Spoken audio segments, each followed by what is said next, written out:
Hello, everybody. How's everybody doing tonight? This is Bruce Wayne is not Batman, formerly known as Hebrew, and I'm going to change that real quick to make it Rookie, shorter. rookie. And we've got Armor on the show tonight. Sagittarically speaking, couldn't be with us.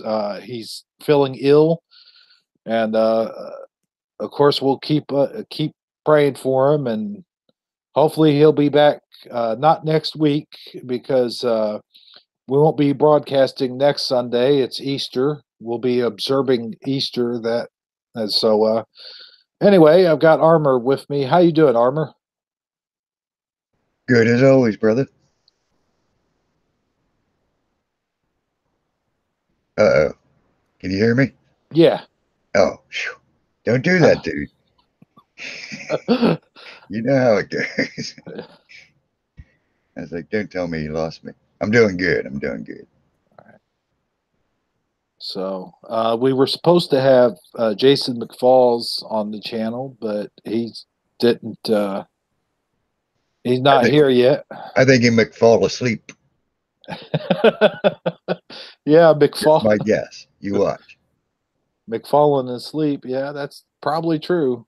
Um, so what we're gonna do real quick is you go ahead and give the room a quick shout out. All three of them. All three of them, we got Splatter 420, Mandela Health and Stuff, and Jesus is Calling. So far. Welcome, everybody. Father's love. That's probably one of the easiest shout outs you ever had to do. I need an oxygen mask after I'm done on Saturdays. I Holy believe moly. I can believe it. Yeah, I wouldn't be able to call off 200 something people in that amount of time. Yes, I seem to be famous for my shout outs, I guess. I don't know. I don't know how that rumor got started a long time ago. Even when I'm live on someone else's channel as a guest, they're like, hey, do you want to do the shout outs? You're so good at it. I'm like, sure, why not? Well, that's why I always ask you because you're so good at it. If you weren't good, I wouldn't ask you.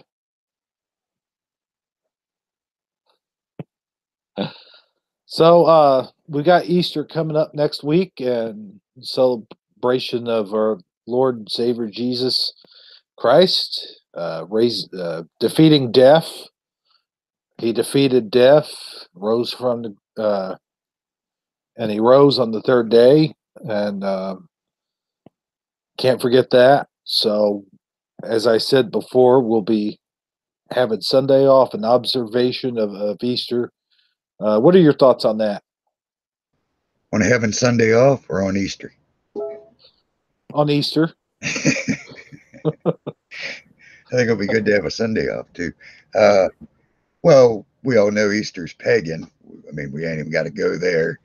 I think anything that gets someone in church once or twice a year to at least hear about Jesus, I don't care how pagan it is, at least they're hearing about Jesus. You know what I mean? A lot of people are going to only go to church on Easter and Christmas, two of the biggest pagan holidays there are. So, Yeah. Father loves taking evil and making it good.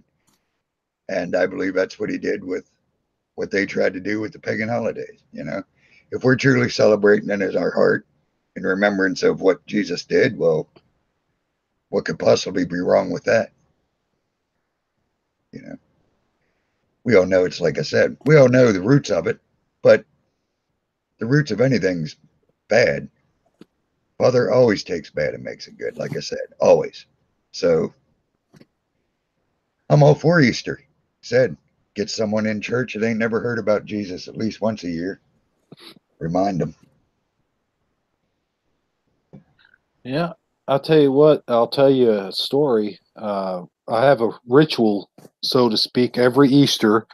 Uh, the night before, Saturday, we all go to mass, and we have it's a 2 hour visual Easter visual.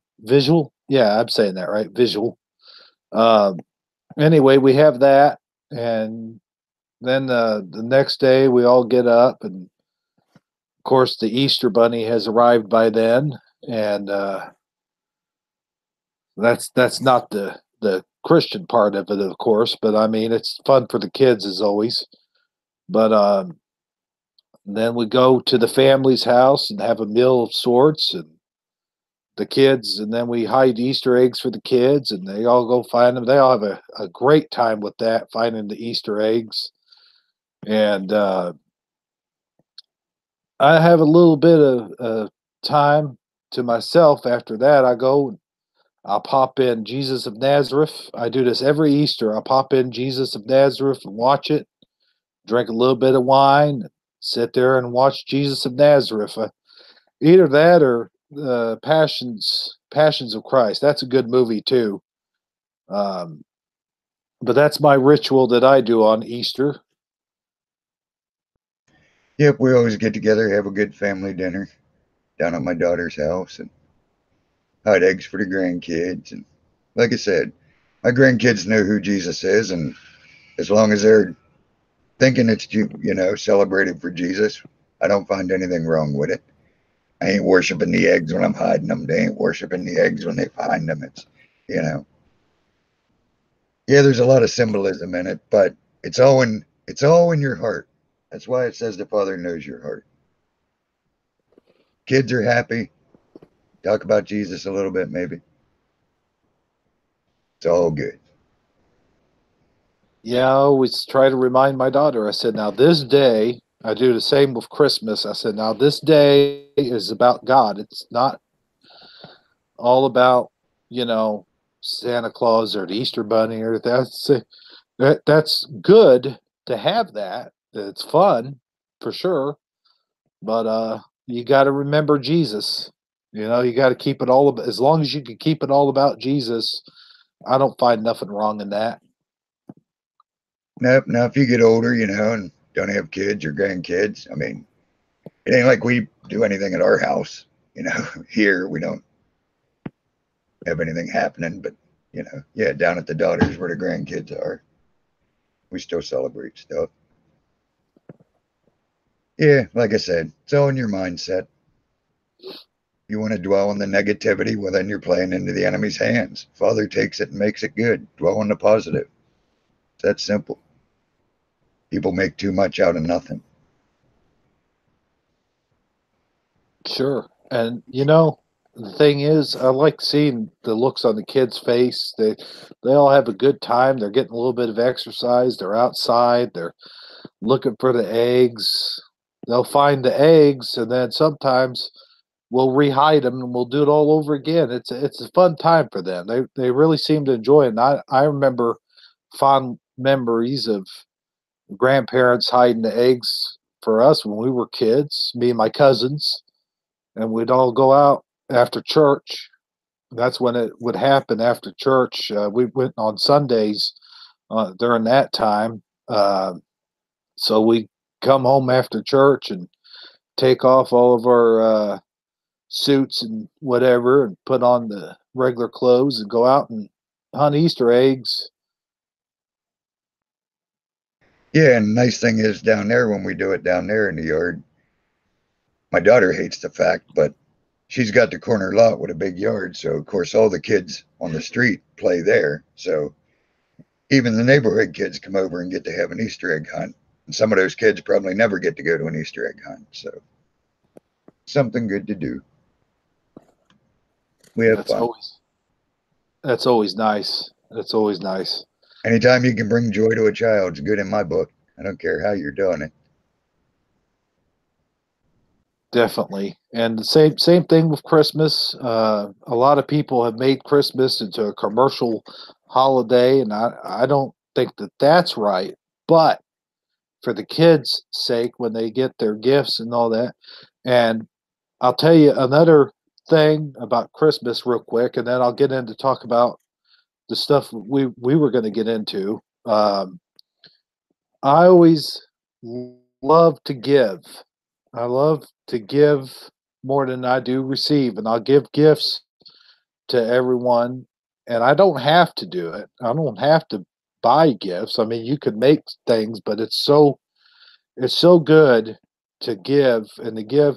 And when I'm doing it, I'm thinking about Jesus while I'm doing it, because I think if you think about birthday parties, well, what does everybody do on birthday parties? They give whoever's birthday it is a gift. So when you think about it that way, you're giving everyone else gifts and celebration of Jesus's birthday. I mean, that's just the way I like to think about it. Yep, and like I said, everyone can say, well, we now know it's closer to in September was his birthday and all like that. You know what I mean? That's all beside the point. If it's the day you decide to celebrate the birthday of Jesus, none of us know what day it was. So again, it's all about your heart and why you're doing it. It's all about the message you're giving the children as you're giving them the gift, not the gift. You know what I mean? So again, people just take everything too far. They really do. I mean, I research all the dark stuff. I understand all the pagan roots. I totally understand how the Roman Catholics did what they did with the holidays. And I'm not blind, I'm not stupid, but I don't care. The Father makes it good. If we make, that's the problem. The more we focus on the negative, like I said before, the more we feed the wrong side. That's exactly what the enemy wants you to do. Yes, we expose the negative and then we beat it. And the way we beat it is by turning that negative to good, like the Father does.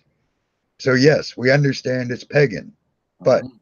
we turn it to good. We turn it to the celebration of the birth of our Savior, whether it's the right date or not. Father don't care. You know what I mean? That's the way we do things. That's what spiritual warfare is all about. You take the dark, you make it light. It's that simple. Yes, it's dark.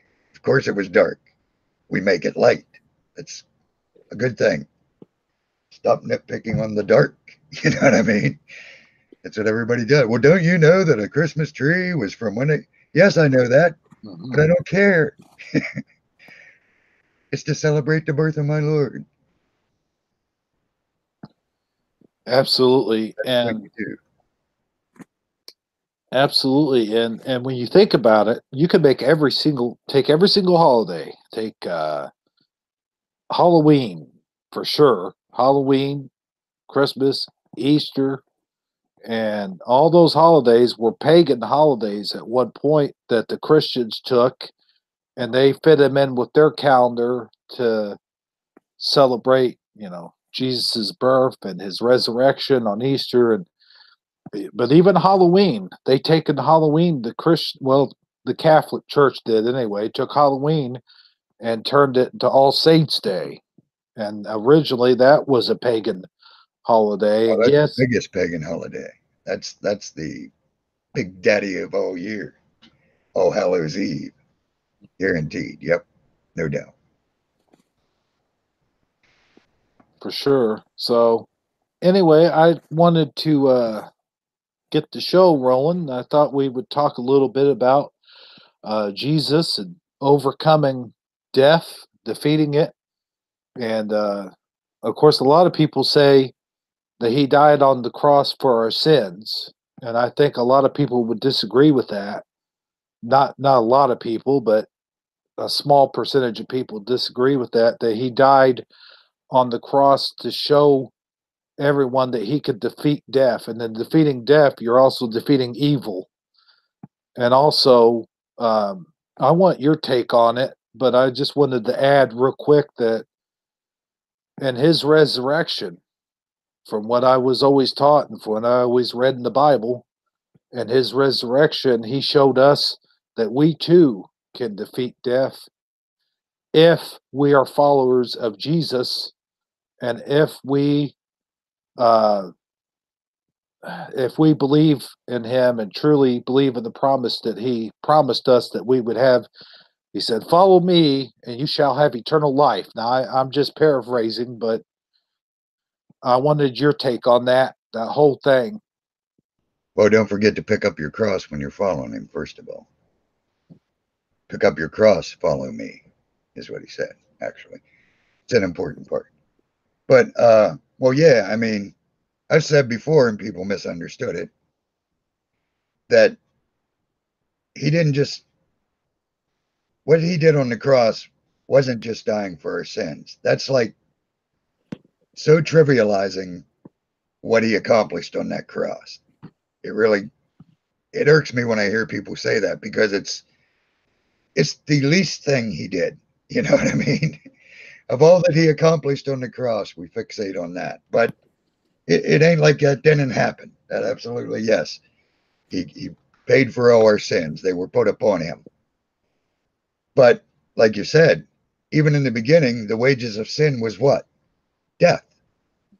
So he not only covered our sins, like they like to tell us, but he defeated death, and he defeated Hades. He defeated everything.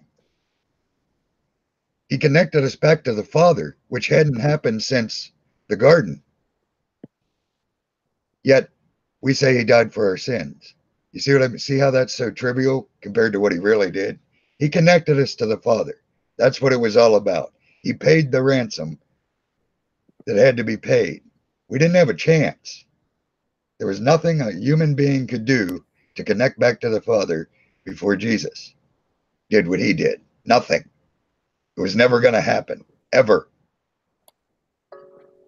Jesus came and connected us back. That's what he did on the cross. Yeah, he defeated death in the process. Yeah, he forgave us of our sins in the process and covered them. Yeah, he got the keys to hell in the process. That's all trivial compared to the fact that he connected us back to the Father. And then, by doing what he did, he got the Spirit to be able to come down to us, to empower us to do exactly what he did. Yeah, we trivialize it by he died on the cross for our sins. No, he died on the cross to connect us back to the Father and to give us the Spirit to be able to carry out the Father's will on earth like it is in heaven. He gave us the power to bind things on earth and bind them in heaven, loose things on earth and loose them in heaven, overcome anything the enemy can throw at us.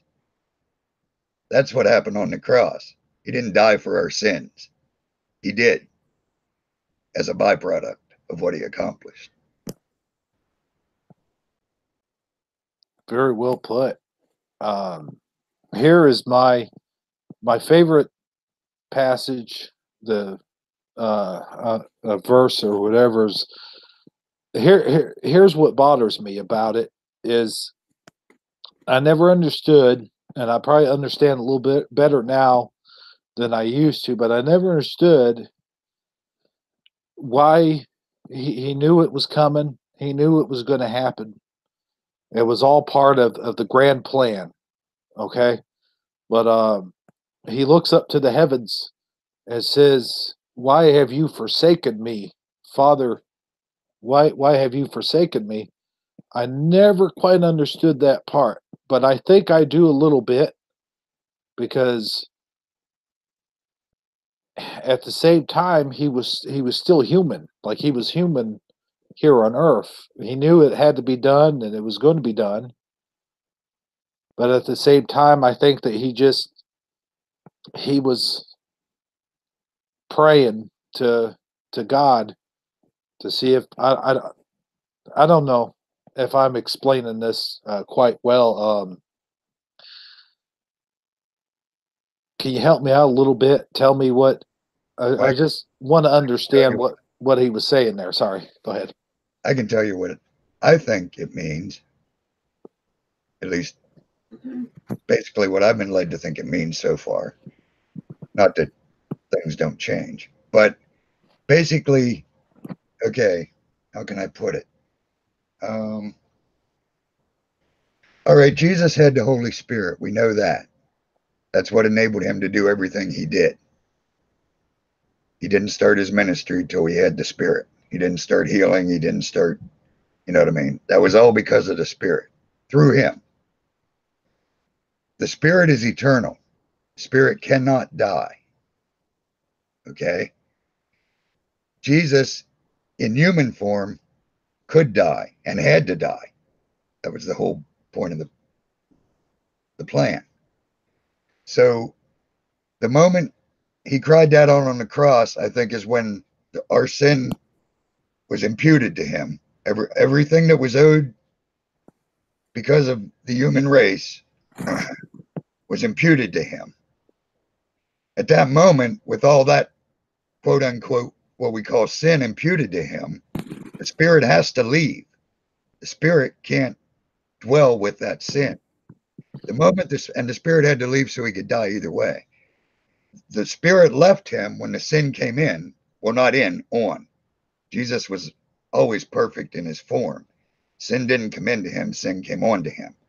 But when the sin came on to him, the spirit left, went back to the Father. That was the first time ever in, well, forever, in eternity, that Jesus had ever been truly separated from the Father with no contact. Absolutely zero contact with the Father, just like we had before he did what he did.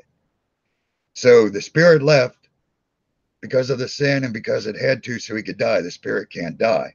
Spirit left. Jesus cried out, my God, why have you forsaken me? Because he had never felt nothing like that before in his life. Because basically, Father had to forsake him. He can't dwell with all that sin either. Jesus died immediately, not long after that. And so I think that's why he cried it out, is because the spirit left him, went back to the Father, and he was truly separated from the Father for the first time ever in his whole eternal existence. But not for long. Spirit went back. But spirit can't die, so it had to leave.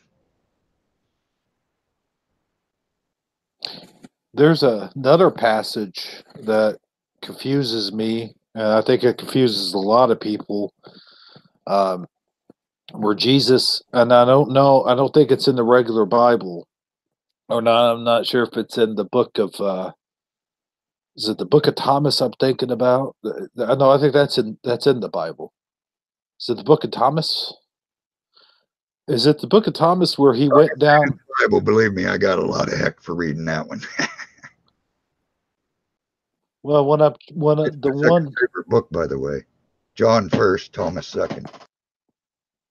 The one I'm thinking of though is, and I'm sorry, I didn't mean to step on you. I didn't. But the one I'm thinking of is when Jesus, um, before he rose, he went down to the gates of hell, tore down the gates of hell, and entered hell and freed all the sinners from hell and all the people that was down there, and freed all the sinners.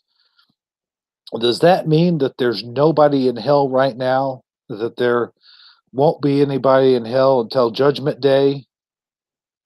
Well, I'm not even going to touch that one because that's a doctrine that isn't, I mean, that ain't really in the Bible. It may be in an extra biblical book. I don't know. I know I've heard that being taught before. I don't know where it comes from for sure.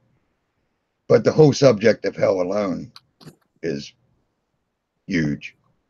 So I don't know. I know Jesus got the keys to hell and death. That I know. That's in the Bible. And if he got the keys to the place, I imagine he opened it up. But again, that's all pure speculation now. But there's no doubt he defeated hell and death. What that defeat looks like, we have no clue. We can't even begin to understand any of that. That's all spiritual realm. So anything any man would say is pure speculation, 100%, because there's no way we can know unless the Father would give you a vision.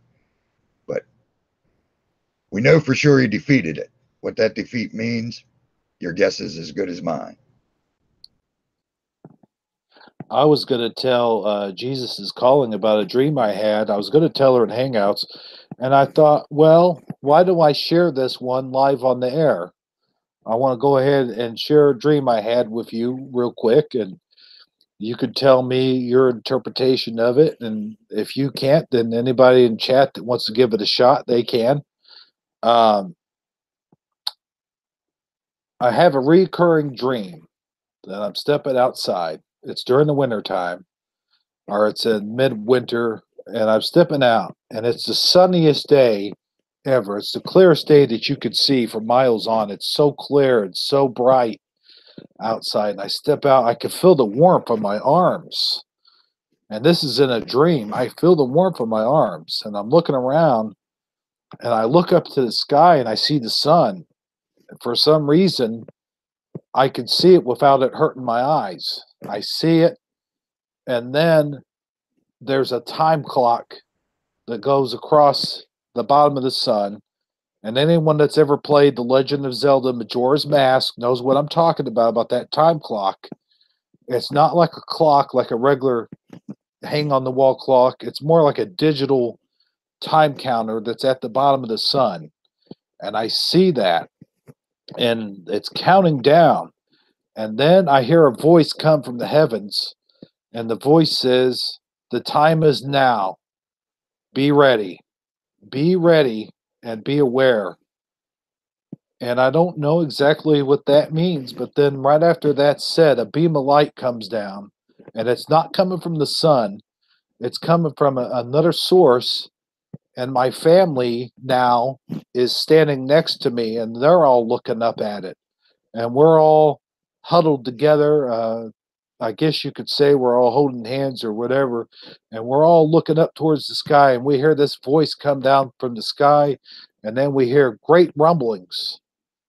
And that's pretty much where the dream ends. After we hear the rumblings, I always wake up, and this is a reoccurring dream that I've had for a long time now, since about 2014 or 2015.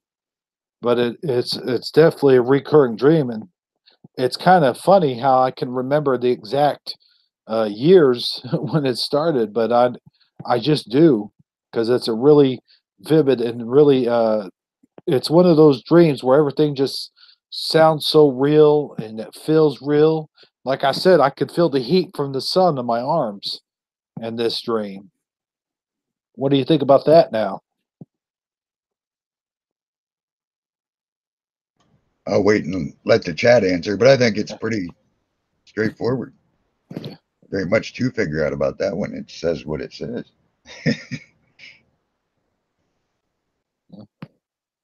There's a delay we got to remember. Chat's always like 10, 15 seconds behind. Oh, yeah. Yeah, Lynn says, wow. I don't know if that's what what I said or not, but I don't know. I wanted to share that with Jesus is calling, and I wanted to see if maybe she might have had some of the same dream or something. You know? Wait, what's going on here? Oh, Noble must have us live on his site too, on some site also, I guess. Yeah, there Jesus is calling, just answering. Yeah, Noble said we're live on D Live right now, and then a link to. Oh, he's streaming our stream. Cool. oh, nice. Thank you, Noble.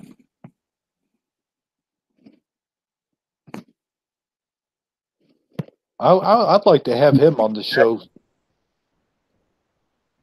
Can you see the chat? Yes, sir. Oh, okay. Jesus is calling is answering.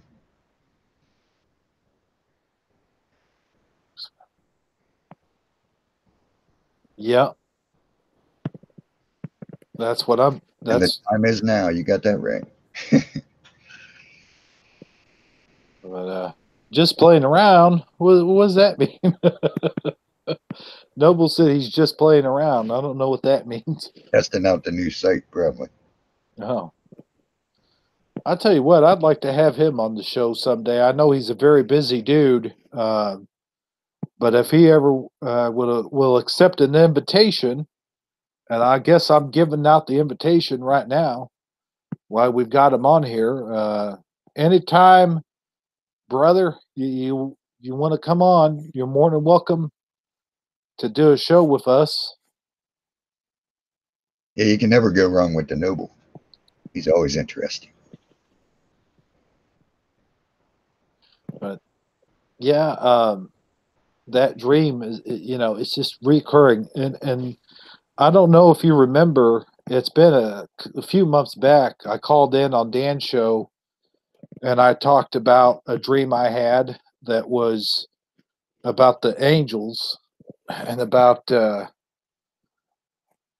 let's see if I can remember it correctly. I went to look in the mirror, and I saw myself in the mirror. And I saw myself as an older person or a different person, and someone yelled from the other room. I don't remember exactly what it is. They yelled to come in here, or, oh yeah, come take a look at this. And so I stepped into the other room, and uh, there was a statue, or not a statue, a drawing that the little kid drew, and it was a typical little kid drawing. You know how they're all little kid drawings are. So anyway, I looked at it, and then before my eyes, the drawing started to change into a more realistic drawing. It was a drawing of an angel or something close to that. It might have been a drawing of Jesus, but it started to change to a more realistic, just like an artist, a professional artist would have done it. So it went from a little kid's drawing to like a professional artist drawing.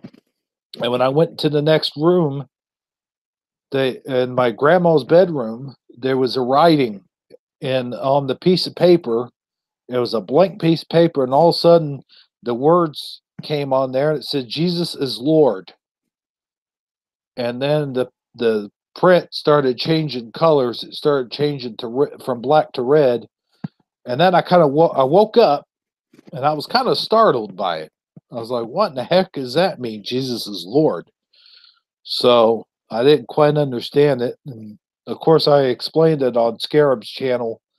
That's been about, 2 or 3 months ago, I guess. Hey, you want me to drop Noble a link? Sure, if he wants to come on. All right, I'll drop him a link. Carry on.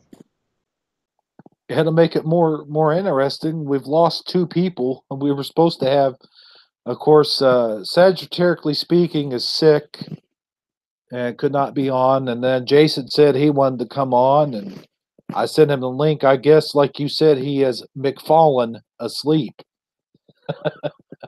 I like that. I have to use that one.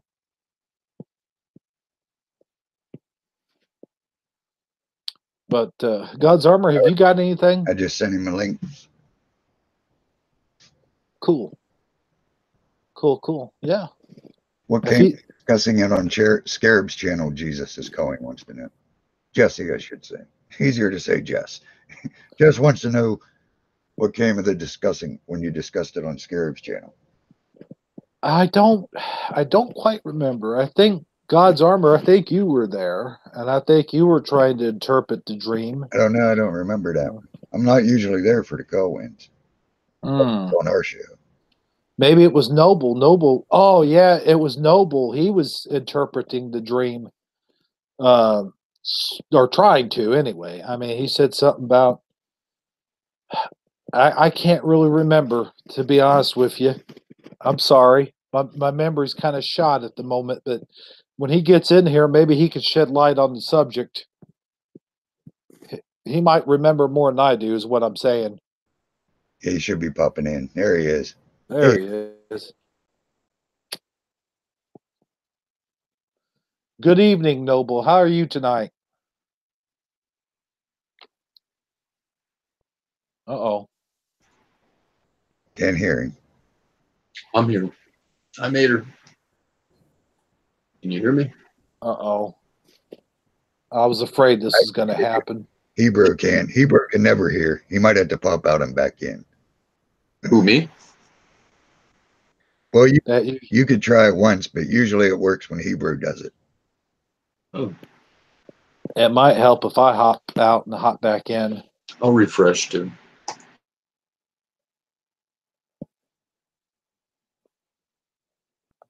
I hate this Hangouts. What are you going to do, you know? Yeah. We're live, people. Yeah, now you can see the technical difficulties that we talk about. It's not a joke.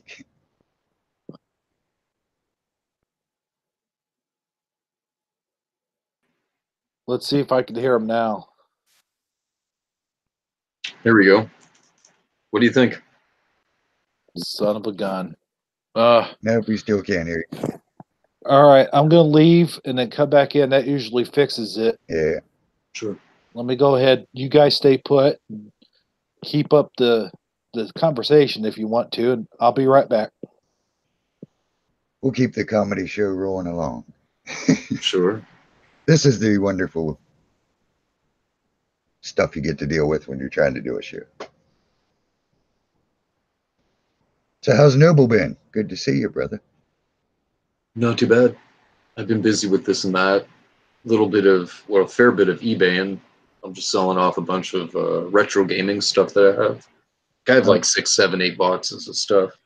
So getting some money together with that, and I just figured out how to live stream from OBS into Restream. From there, you can multi-stream to, like right now, we're actually live on my Twitch and on my DLive.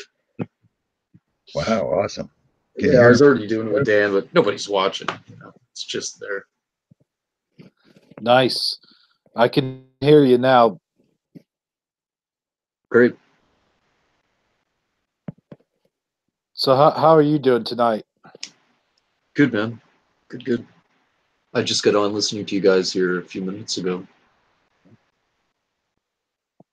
I caught a bit with the Jesus stuff, and I can't remember what exactly, but you know.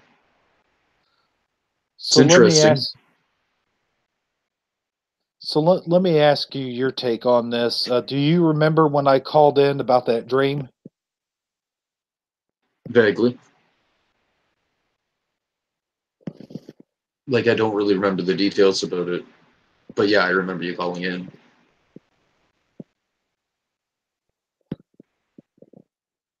You were able to decode or something like that. Oh, I remember. You walked outside or something, and there was... How'd that work out? There was a middle thing that happened before you read what was on a paper. There was 3 parts to that dream, 3 sections or something. Am I coming through all right, or am I cutting out? No, you're coming in all right. How about you, Armor? You hear I'm all right?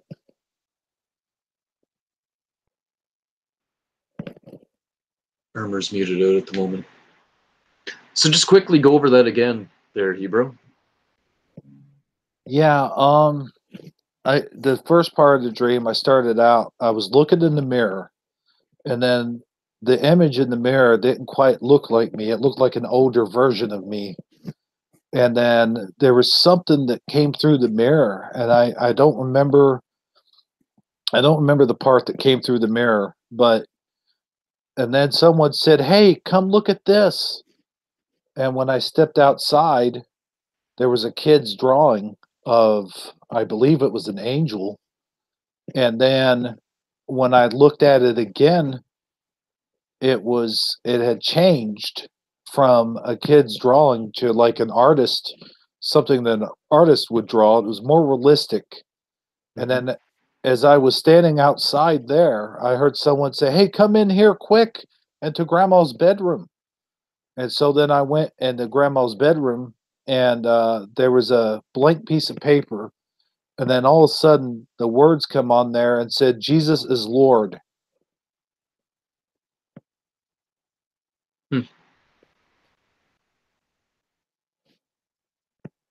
And then I woke up after that. So yeah, I remember thinking something of the child's drawing versus the adult one. I can't remember what I was thinking before. Made me think of something. But the mirror's a little weird. Using the word Lord is a little odd too, honestly. I mean, commonly nowadays everybody just interchanges it, God, Lord, and Jesus somewhat. They sort of interchange them all together. I don't necessarily think that should be the case. I don't really know for sure. Being from a Catholic background, though, that would be normal. I guess, yeah. Yeah. that's what I was raised in, a Catholic background. Right. Oh, right. The kids' drawing is usually like children are of innocence, typically, right? Truth, innocence. I don't know. Because actually, when you're in front of the mirror, you went from, I guess, regular age to old. The drawing went from child to adult. It's interesting. Certainly times that play quite a bit.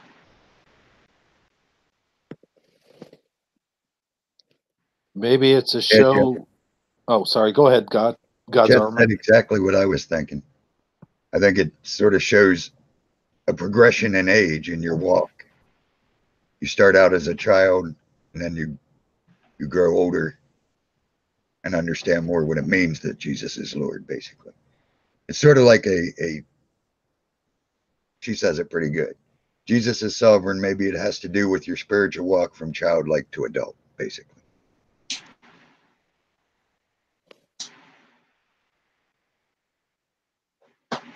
That's real interesting. Yeah, I just read her comment, and yeah, that you could also put time in there somewhere. It seems like the speeding up of time or the slowing down of time from it slowing down to it speeding up, and doesn't it seem like nowadays time is speeding up?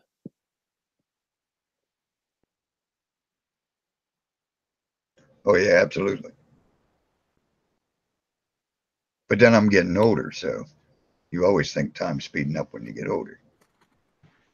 But everyone It's seems to be true. in a consensus it's speeding up. Even you youngins out there. It certainly seems like the events are picking up in pace. But it's hard to say, how much we see, how much we don't see, and then our perception of it in any case when it comes to time. I mean, when Mandela was first going down, like the large crowds, everybody thought, the end was around the corner. We didn't think we'd be sitting here 3 years later and everything be relatively the same idea. I would say like a lot of people, but especially more Christians were thinking, this is it, it's end times, it's around the corner, I don't know. I didn't assume that, but certainly didn't know. It's definitely an ongoing theme throughout history. That's for sure. Yeah.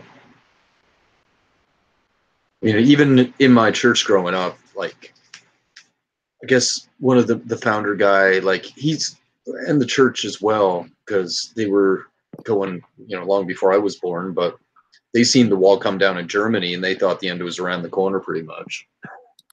Well, That's right. absolutely. And when abortion started, that was going to be the end. Yeah. For murdering babies now, that's going to be it. Yeah, far too many times over, I've seen things plateau out. And I just think maybe that's how evil works, that it can only do so much at a time without revealing itself or without causing too much of a disturbance. And then it does more, or maybe it's just a counterbalance of a pushback before it can do more. Who knows? But there's certainly always plateau in the movement forward in events, not necessarily in time. It's hard to say. And then, where are we going to be? I don't even necessarily think that there is going to be some great change instantly. It just could be an ongoing thing that we move into, a new era in a more gradual basis. Everybody will always be waiting. Who knows? Did you guys see? I was watching. I don't know if it was the news or if it was on my Facebook feed. They found a black hole in space now, and that they've been studying the black hole, and they think it might be in correlation with what they were studying over at CERN. Now they got CERN shut down for right now. Obviously, it's if there has been any irreparable damage that has happened, it's already too late. But now they're discovering that they could actually see inside of a black hole and study it. I don't know what they're going to see inside of something that's taken light away, but not much to see there. Yeah, who knows what the hell a black hole even is, right? Yeah, I agree. I think Is it's it just the absence of light, or the a whole lot of evil, or what? Or just something for our imagination? What were you saying, Armor? I was just going to say I agree. I think it's more just distraction. I mean, CERN claims to be able to do a lot of things, but who knows? I think they are doing something. I don't think it's necessarily what most of the YouTubes push. And I don't think CERN is the only one by any means. You know, all the underground stuff they've been digging for decades upon decades, even before I was ever born, they were digging underground. So if it is something useful, a tool or something for them, they probably have more than one, and CERN's just the poster boy to tell us, right? Yep. Yep, and I don't let it worry me because I know they can only do what they're allowed to do anyway. You know what I mean? Everyone says they worry about them opening the bottomless pit. You know, that's one of the theories that goes, oh, CERN's trying to open a portal to the bottomless pit, basically, letting demons in, and they seem to forget who has the key to that pit. So they ain't opening nothing if you don't give them the key. Right. I kind of think it's more like, as an analogy, sort of like a magic wand is my best guess for technical reasons, actually. And also from other things I've seen and learned, it's something that it isn't a key to the pit. It isn't a doorway. It's a loosening of the chains of involving with matter and evil energy, or the demonic realm getting a little looser, like the loosening of the chains, Well, essentially. even if I mean, yeah, I could agree with that sort of, but I think it maybe more plays in. We know there's the evil spirits that's with us, not counting the ones in the pit. Mm-hmm. Even without them, there's plenty of evil with us on earth. You know what I mean? Fallen angels and evil spirits that can't die. So I think it may be more feeding them than actually doing anything to the ones in the pit. Which ones are in the pit again? Uh, well, the ones they're talking about that's in the pit, normally with this hypothesis, I believe are the watchers that bred with the women and had the Nephilim and got put in the pit. I think that's the ones they're talking about. But either way, like I said, Jesus got the keys to the pit, and Father's the one that said they ain't coming out of that pit till he says so. And so I think CERN's more, I don't think it can mess with the pit, basically, is what I'm saying. Unless the Father lets it, of course. I think it's more feeding what's already here with us, which makes it seem like there's more evil being loosed, but not really. Just the evil we've already been dealing with is stronger now, basically. So right. It seems more. Yes. Yeah, I would agree with that, for sure. I would also throw in, though, it may have a little bit stronger effect on the physical realm. I think is even more what I was getting at than right. really how much it affects us. Yeah, it may definitely play a part in the thinning of the veil. Because we know the veil was going to get thin, We know we was going to start seeing more and more as the end approached. That's in the Bible, basically. Mm-hmm. So, again, the Father can use anything he wants. So CERN may also play a part in that. And maybe why we're starting to see more and more also. I was watching, or actually listening to I think a podcast, something like that, or a radio interview. There was this lady that, they were all Americans. I think there was 3 of them, but 2 of them were interviewing this lady that had joined a UFO group, like UFO watchers, sighters, whatever, sort of a typical thing. And but she was in pretty deep, like pretty dedicated. So she joined a group that went down south to some islands, and Caribbean, I think, somewhere down there. And when she got there, they started, like, the people running the show, nighttime came and they started doing this activity she was like, it's a freaking seance. Like, what are you guys doing? They're sitting inside calling aliens, right? And instead of what she would be used to, being outside looking up in the damn sky, right? And so she was a little freaked out or uneasy at the very least initially. And of course, this is almost a common thing that we hear now.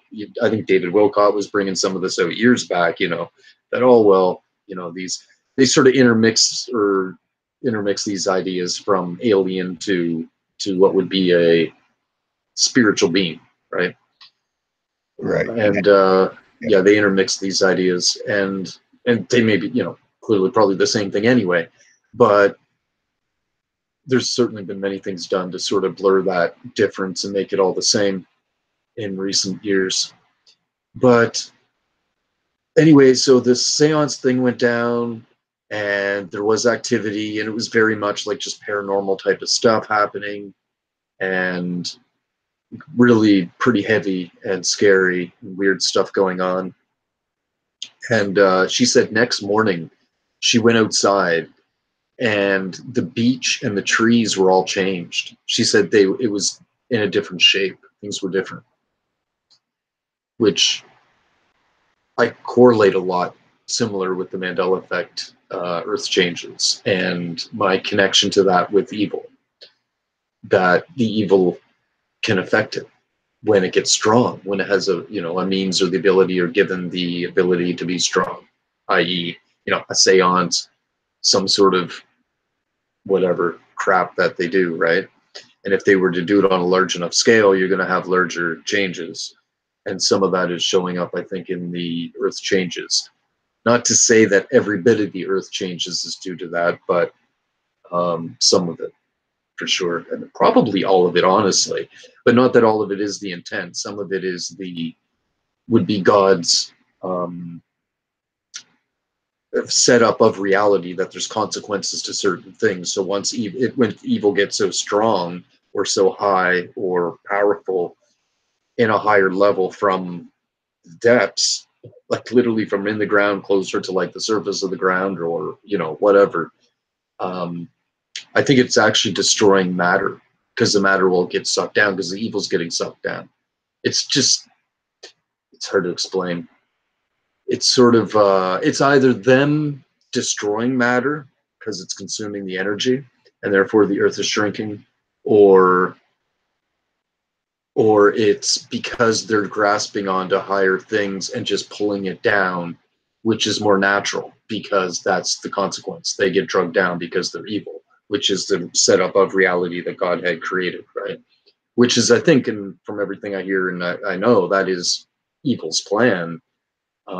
Not the humans necessarily. I don't really know what the hell these people are doing. They're crazy. But the evil is using us to stay afloat, to keep from falling. They want to use our energy. They want to suck off our energy because they don't have it. So they can, have their cake and eat it too.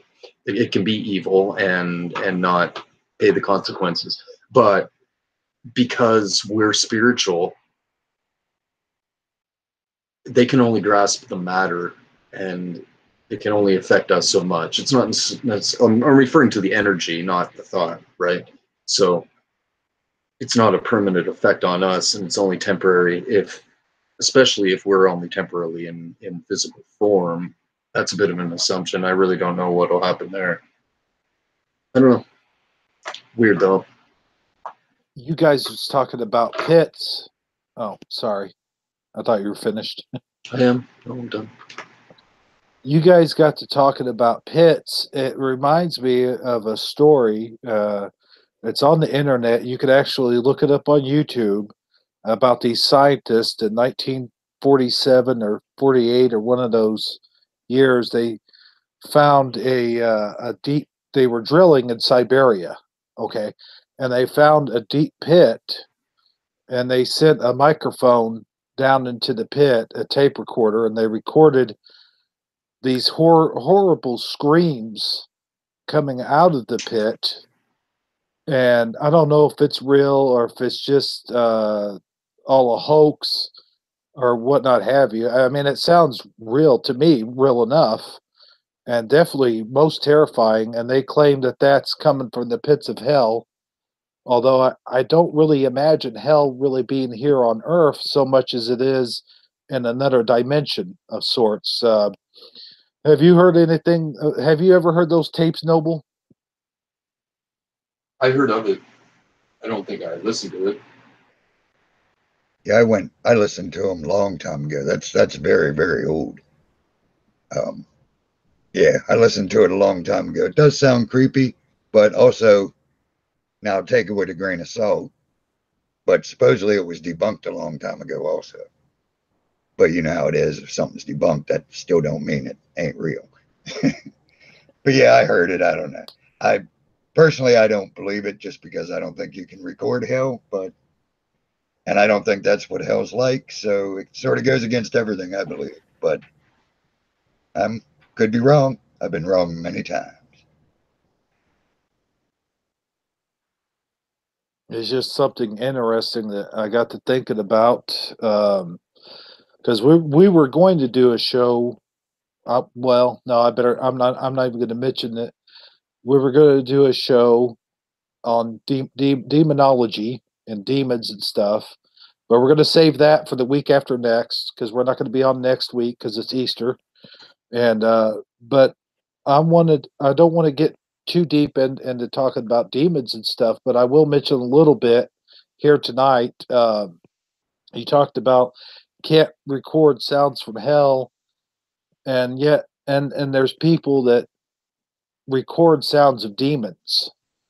Or they claim that it's sound of demons, like when the ghost hunters or one of those other ghost adventure people go into someone's home and they claim that it's the ghost of a loved one. I don't think that they are any ghost of any loved ones anywhere. I think that those are demons disguising themselves as loved ones. I'd like to hear your guys' take on it, though. Yeah, absolutely.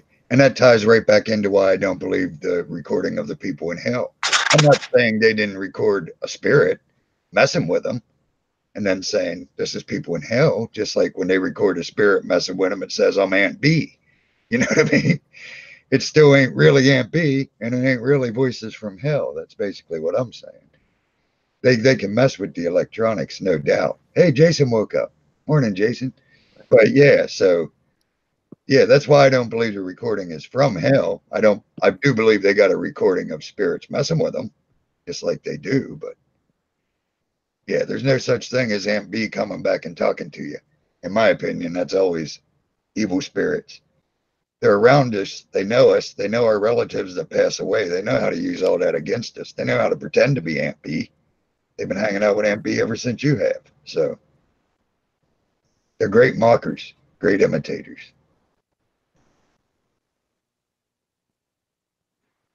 Jason, thanks for coming on the show. We were talking about. I was talking about you earlier. Nothing but good things. Don't worry. But I know how I you believe are. you have something important that you want to discuss, sir. I just want to come clean and tell him I was saying his name should be Jason Mcfalls asleep. Yeah, that's pretty accurate. I mean, I laid down, Uh-oh. took a nap, and hey, I woke up and like, all right, I got to get myself ready, and then an hour later, I get a notification going, "Hey, I can't you've hear been him, in." guys. Why can't you hear me? Well, go out and come back in, Hebrew. It seems to always work when you go out and come back in. Yeah, let me go out and come back in. Can anybody else hear me? Yeah, we can hear you. It's always Yep. just Hebrew. Oh, yeah, he does live in that bad part of Illinois where internet's spotty at best. Yeah, they got corn and spotty internet. That's all they got. Oh, and that's where Popeye used to live. There was a real guy named Popeye and olive oil and all that. I found that. Yeah, Yeah, it's pretty cool. yeah. I've been to Sparta, Illinois, where they actually filmed The Heat of the Night. Ah, sweet. Yeah, it wasn't in. Wasn't in Georgia, huh? It was supposed to be set in Georgia. No, it was actually filmed in Illinois. Huh. Yeah, but on the show, wasn't it always Georgia? Weren't they in Georgia? Debbie, Heat of the Night. What state was that in? On the show, not filmed. I keep wanting to say Mississippi. Louisiana. Oh, Debbie's go. Louisiana. Debbie's go. I'm thinking Mississippi. Deb says Louisiana. Yeah, It might be Mississippi. my wife. I think it is Louisiana, Mississippi. maybe. I don't know. I'm thinking Mississippi. I think it is. Can you hear Now him that now? you said that, I think it is. Can you hear him now, Hebrew? I can hear him. I hope I can hear everybody else, though. That's the question. Noble, can I hear you? Can you hear me? Yep. I can hear Noble. Perfect. All right, cool. I don't know if you've already talked about it or not, Jason, but I know you had something important you wanted to discuss. Yeah, there's actually there's a few things. I don't know how much time we've got. We'll go as long as we can, as long as we're not stepping on. Does MWA have a show? No, I guess they wouldn't have, or you wouldn't be here, Noble. I think Lone has a show tonight, though. I think Lone always does a Sunday, but I'm not positive.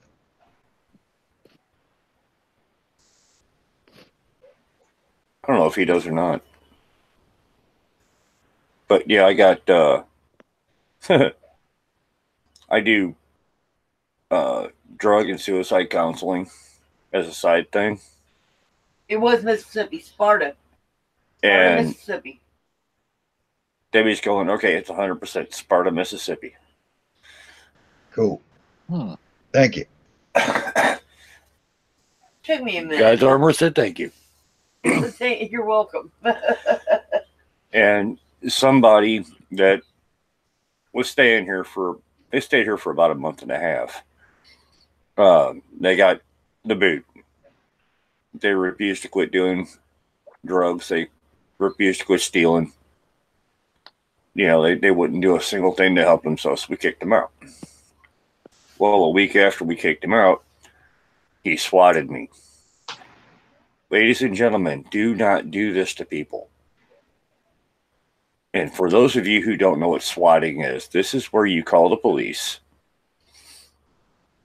and you tell them something major or drastic or catastrophic is going on to get the biggest police presence you can get.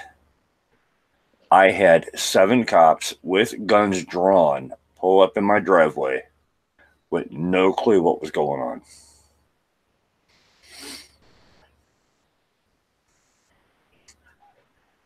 Don't do this to people.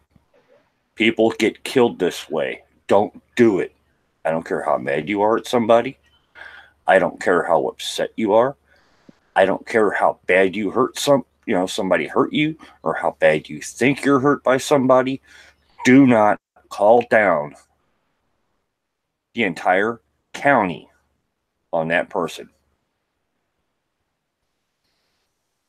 Somebody could seriously get hurt doing that shit.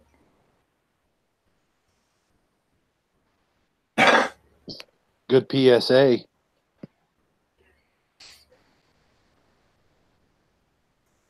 I gotta tell you something. I've heard of this swatting a few years back, or maybe it was a year back or so. And when I first saw it came on the news feed on my Facebook or something, said someone in trouble for swatting. I thought, what the heck is swatting? I had to look it up, and I thought it was somebody smacking the crap out of someone with a fly swatter or something. I had no idea what it was. It's ridiculous. There's actually been, since I went to the Highland for a few days over the whole ordeal. 1, to keep from getting shot. 2, to get the cops out of my driveway. So I went to the hospital, mental health institutions. Yeah, I've been here before. I can do this. No sweat. I got out and I looked it up. And 7 people in Missouri were killed Hmm. for a swatting incident. There's like 100 people that get killed every year by the police because of people calling in crazy shit. I mean, they said I was threatening to kill everybody I saw, and it's like, I don't own a gun. My van doesn't run. How am I going to go kill 100 people? But that's what they said I was saying.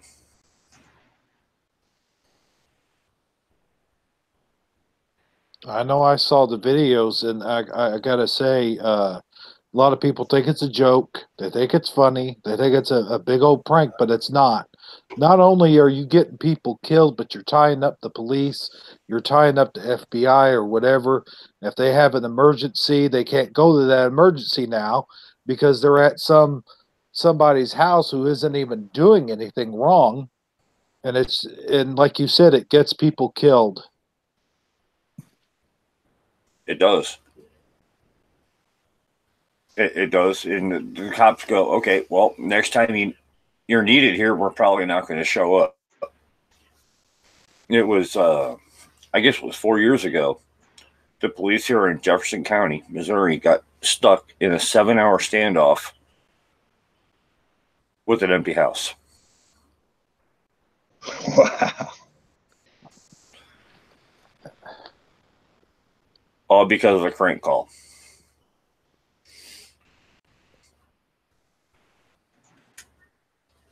Some kid swore up and down he was being held hostage in the basement of this house, and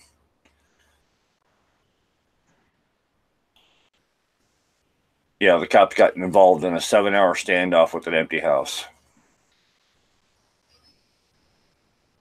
One, the house had no basement. Two, the people that owned the house were 70 years old. They came home from bingo to find their house surrounded by the police, and they're scratching their heads.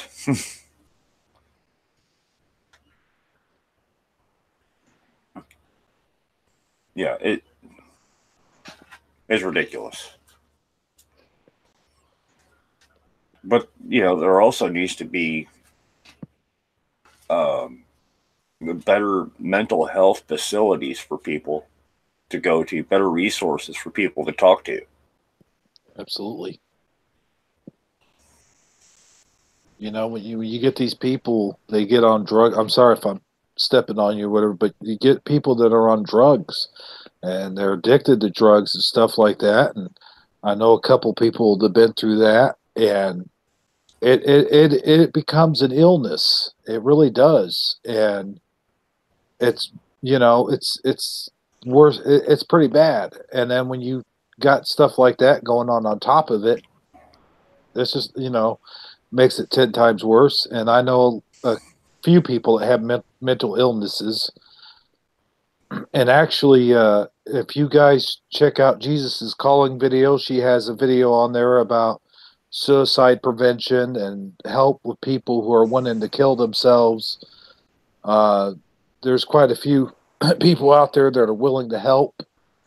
And so, just check those out.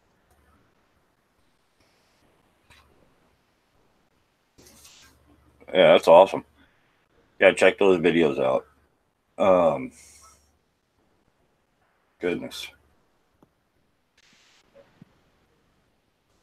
But yeah, while I was in the Highland, I'm going, wait a minute. I'm looking at this one girl and I'm going, I know this girl. I know her. And it took me a while to realize who it was, because she looked so different. When I was going through my drug addictions, I was in Highland as a patient before. I'm going, wait a minute. I know this girl. She was one of my nurses that I had 6 years ago when I was a patient before. She looked completely different. She behaved completely different. Instead of being a nurse, she was a patient, and she was I'm going, this is what drugs do to you. They will take you and they will eat you up. They will turn you upside down, inside out, and destroy you. And I'll tell you also, there's nothing wrong with the power of prayer either. I'd say we should pray for those people who are hooked on drugs and can't get off of the drugs and need help. We need to pray for them, and all the drug thing goes back to what we were talking about earlier about demons and the enemy. The enemy is putting that stuff in people, and I don't mean to get all religious on people or anything like that, but it is the enemy doing that. It's another distraction. It's a way to distract you away from God, is what it is, pure and simple. And it's a tough subject to talk about, I know. And I just wanted to add that to it. Go ahead. I didn't. Oh, you're not stepping on me one bit. I mean, the entire point of having a conversation is to have a conversation. I'm surprised Noble or Armored hasn't said anything yet. Well, actually, I was going to jump in there. Now that you mentioned it, I've been trying to decide whether or not to jump in there, but all right. As far as needing more facilities, yeah, more places to get help, sure, can't be a bad thing. But there's only two things wrong with that. More facilities. I mean, there's two things that I should say need fixed more than that, is what I mean. And one of the things is, until someone wants help, I don't care how many people's trying to help them, they ain't going to get the help. Yeah, that's true. They're willingly blocking it. They just keep on doing what they're doing. Oh, I wish someone would help me, and let's go do the same thing I did yesterday that got me in this mess. You know what I'm saying? So until somebody wants help, ain't nobody going to help them other than the spirit. But and another thing is, now I'm speaking from experience. I had a daughter hooked on stuff. I've been to these 12-step crap you got to go through to get them off the street, and I actually walked out because of what they're teaching. So until these facilities start teaching the truth, instead of they teach that you're always going to be an addict. Well, no, that's calling Jesus a liar in my book, because Jesus said he'll set you free. So one of you is wrong. I'm going with Jesus. And this is what I told them when they asked why I was leaving. I said, and the second thing is, you just sat there and said anything could be your higher power. It could be your son. It could be this is what they were saying in these great counseling sessions that we need more of. Yeah. And I said, there's only one higher power. Not anything can be. They're teaching basic Antichrist stuff, to put it mildly. And yeah, I did the 12 thing before, and it's like they're just putting people back on the street. That's going right back to their addiction, because you never took. First of all, you told them they're always going to be an addict, and then you told them that tree can be their higher power. So yeah, I wonder why the program don't work. But yeah, they told me I could make a door down my higher power, and it's like, wait a minute. So yeah, I think long before we need systems, we need to fix the system we got to teach the truth. The only thing that's going to bring them out of their addictions, Jesus, and the only higher power is his Father. And you ain't an addict your whole life. Jesus sets you free. So the minute they start teaching truth is the minute I'll back the system. Yeah, I'll agree with you there. I'll agree with you. I mean, the programs they've got now, which is why I'm saying facilities. Now, whether it's a place you go, a place you get housed, and go through a treatment program, or it's a phone number you call where you just talk to somebody. That's a facility. Now, we need more of these. We need better ones, because you got to walk through a door to get to someplace where you can, in your mind and in your spirit, to get better. Don't tell me that that doorknob on that door I've got to walk through is my God. Don't tell me that, because that doorknob's not my God. They told me that, yeah, that doorknob's your God. No, it's not. I walked out of that 12-step program and I just walked away. It's amazing. That's what I did. I just had to leave. I was like, I can't sit here and listen to this blasphemy. I want no part of this. And they're going to help my daughter. Yeah, thanks. You know, thanks a lot. That's the crazy thing is what you're talking about. I was talking to a guy one time. He was a former satanic ritual guy, satanic worshiper. He was on meth. I'll just say meth. He was on that, and he was on something else, and I can't even think of the other one. But he was probably doing meth, fentanyl, and oxycodone all at the same time. But the screwed up thing about that is he was telling me he was in the 12-step program, and he told the guy that he was using Satan as his higher power, and Satan's the one that got you hooked on that stuff to begin with. Don't be using Satan as your higher power. What's wrong with you? Well, Alcoholics Anonymous and Narcotics Anonymous, both good programs to a point. They're a good place for you to go and talk about your stuff, talk about your problems. Because of the people, they're in the same boat you're in. However, they have no clue. Okay? They give you a sponsor. All right? Well, I was getting over my addictions. You know, my addiction to heroin. Okay? I did heroin for years. Who was my sponsor? Another heroin addict. You know where I found my sponsor every time I needed to talk to him? The bar. That's where I found my sponsor, was at the damn bar.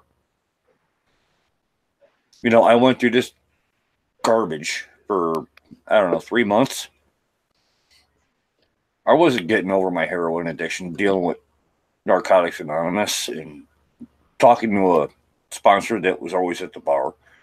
One day I finally had enough. I went to my dealer's house and said, I'm getting off this shit. I'm crashing on your couch.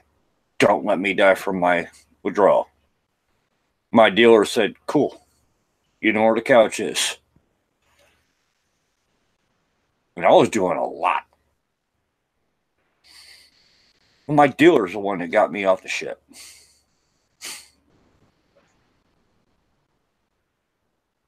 My dealer's the one that helped me get off the shit. He's the one that helped me get over the withdrawal, because withdrawals are a bitch. I don't care what it is. The withdrawals suck.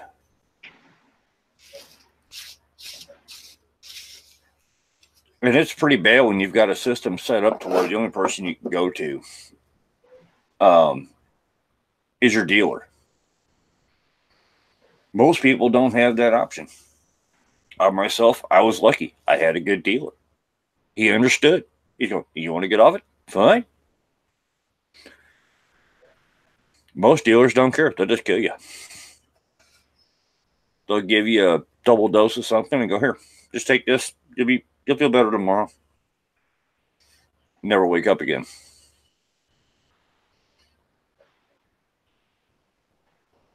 And that's pretty damn sad.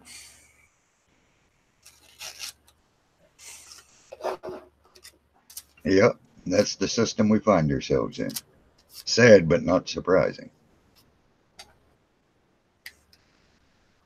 You know, I think there's, I thought before, there's quite a few, I can't remember them all right now, but quite a few tactics and ways that psychiatrists and a lot of different official ways that people are taught to do things that I don't really agree with, at least not to the extent or the way that they do things. So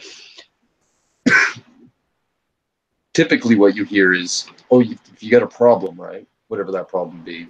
It could be drug abuse. It could be other abuse that happened to you from somebody else. Maybe when you were a child, maybe throughout your life, maybe currently. Maybe it was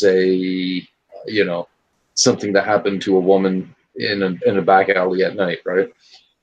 But they're always saying you got to talk about it. You got to talk about it. Now, initially, to tell somebody about something like a psychiatrist and to figure things out, it's probably healthy.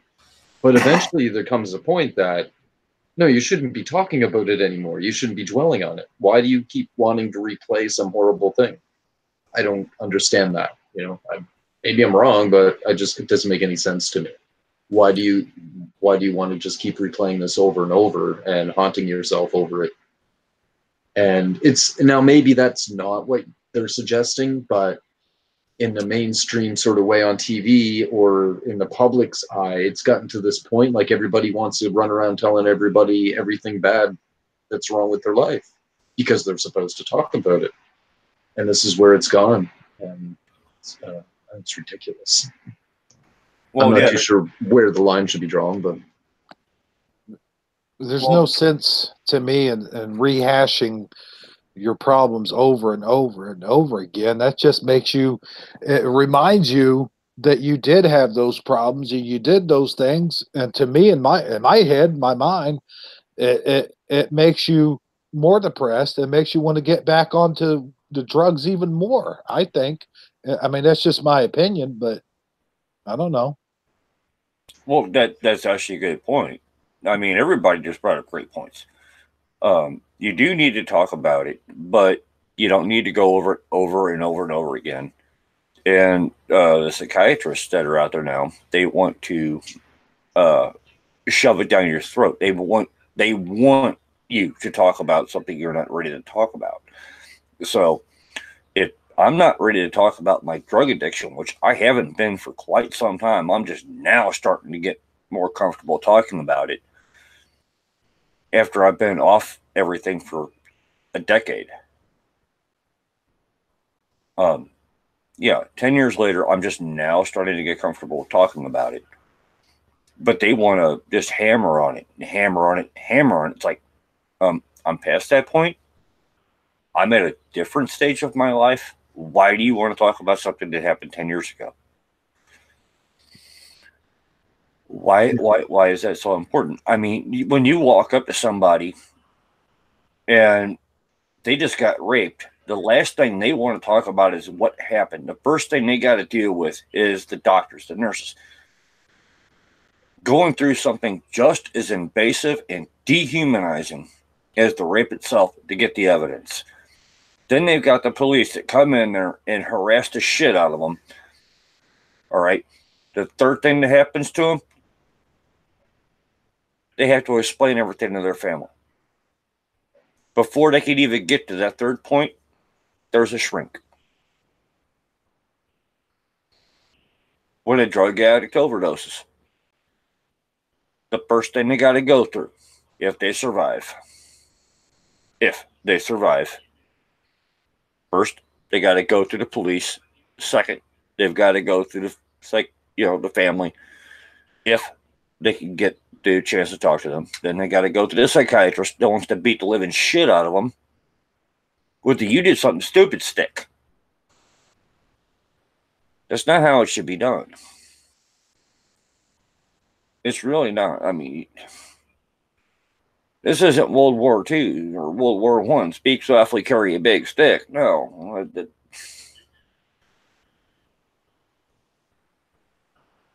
There's absolutely no compassion in the field anymore. None.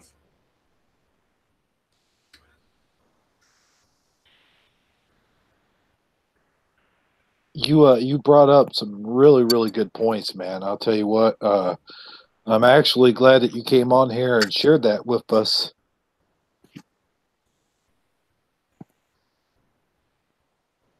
Shared your story. I know you didn't share the whole story, but I mean, I understand that. But I mean, thanks for coming on here and sharing that with us, Oh, the entire story is going to come out over the next few months because I'm just bearing everything out to everybody on everybody's channels. The whole thing is going to come out. As it should. I mean, for people to learn more about the addiction side of it and the spiritual side of it, and of course everything that you go through, like you mentioned, the withdrawals. I've never had any withdrawals from anything I've ever been on, but I haven't been on anything more serious than maybe speed or, the alcohol, which I still do drink, cigarettes. I've never had withdrawals from any of them, but I've never been on anything too serious to have withdrawals from. So, coming from that perspective, I have no idea what you were going through at the time, and the withdrawals from heroin are just absolutely horrid. If there's a hell on earth, I would describe it as a heroin withdrawal.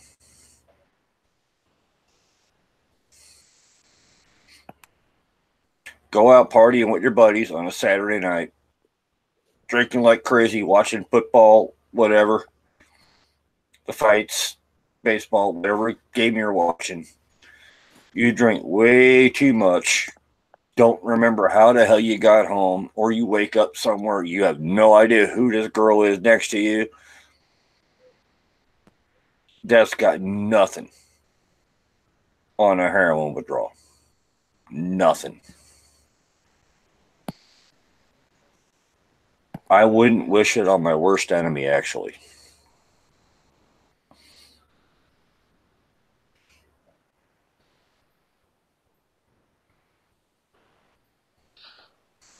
Yeah, none of them are easy to come off of.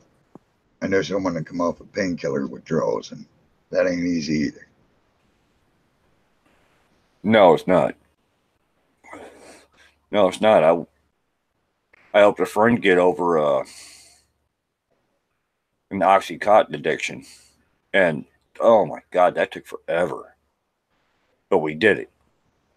Yeah, the bad part is the one that had to get off of them. I know the doctors is the one that was giving them to her.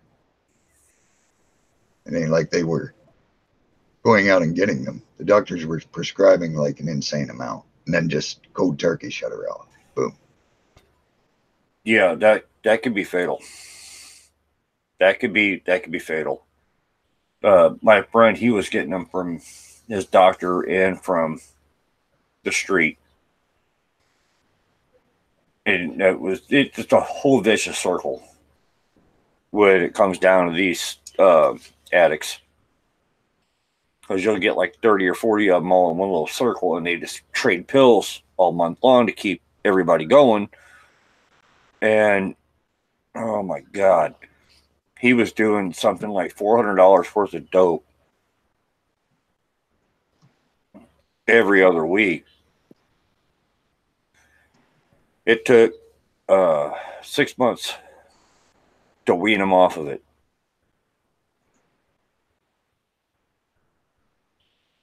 Six months. Yeah, it's not a good thing. Not a good thing.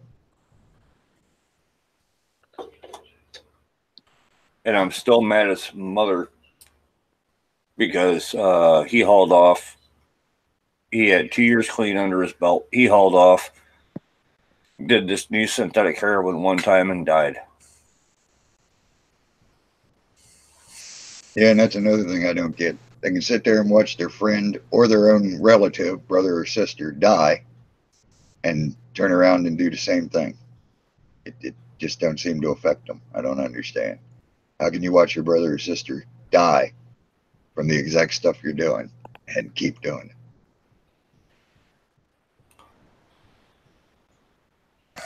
We don't have the same mindset. I was in the game. I know. I should know. I should say how addicts think.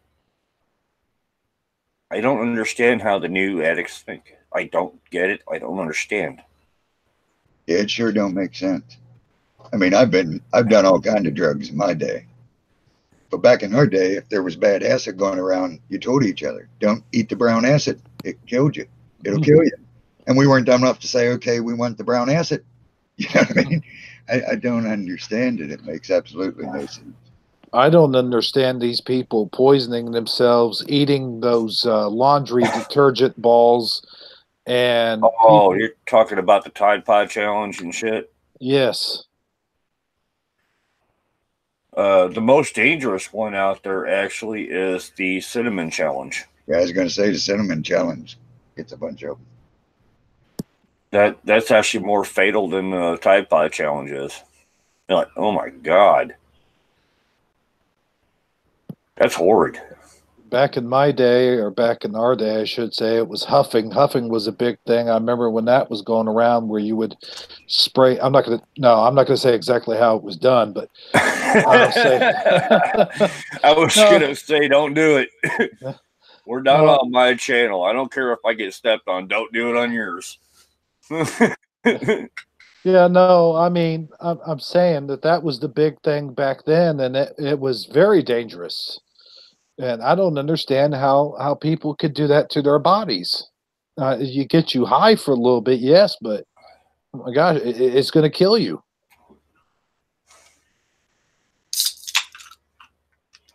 Well, it's actually so bad now, at least around here. I don't know if anyone else has heard of this, but they got that stuff that brings you back. What is it? What is it? Narcan. Yeah, it's Narcan. And they give it to all the addict people. Well, now these idiots around here, what they do is they purposefully overdose to die so their buddy can bring them back Oh, with the Narcan. that kind of It's real. You know what I mean? kind of reminds me of that movie. What was that movie with Kevin Bacon? What was that? The ambulance drivers, they were killing themselves to bring themselves to see if there's an afterlife. Is why they were doing it. Oh, I know what movie you're talking about. Yeah, they're doing. Yeah, it's like a game. I'm gonna kill myself. You're gonna bring me back to life just so I can tell you what I saw. Well, I'll tell you what I saw because I've been dead before. I didn't see shit. Yeah, I can't believe they do that around here. Well, they do it everywhere. It's not just where you're at; it's everywhere. I never even heard of that. Oh yeah.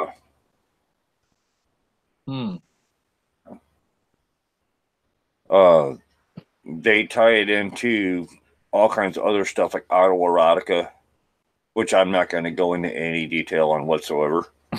No, I appreciate that. But yeah, it's like, no. Now remember, this is a family show.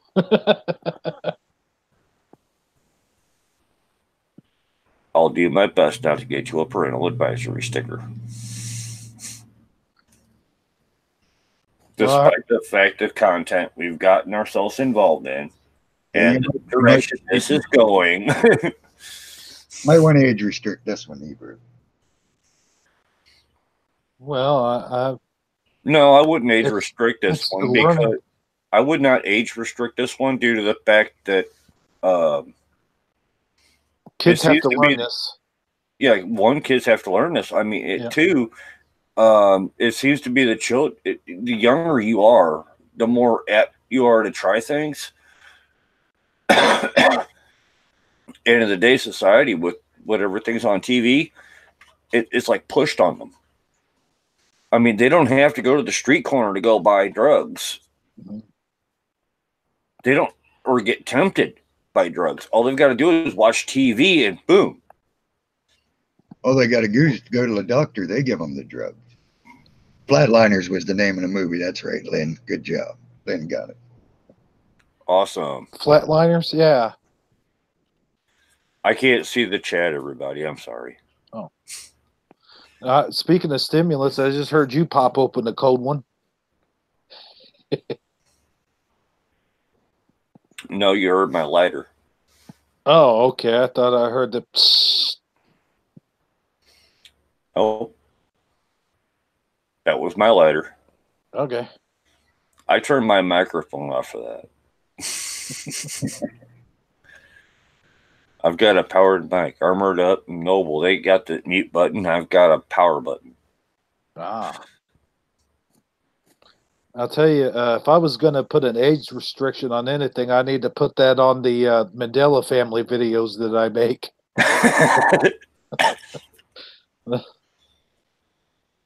This is a PSA. This is good. This is teaching. It's a.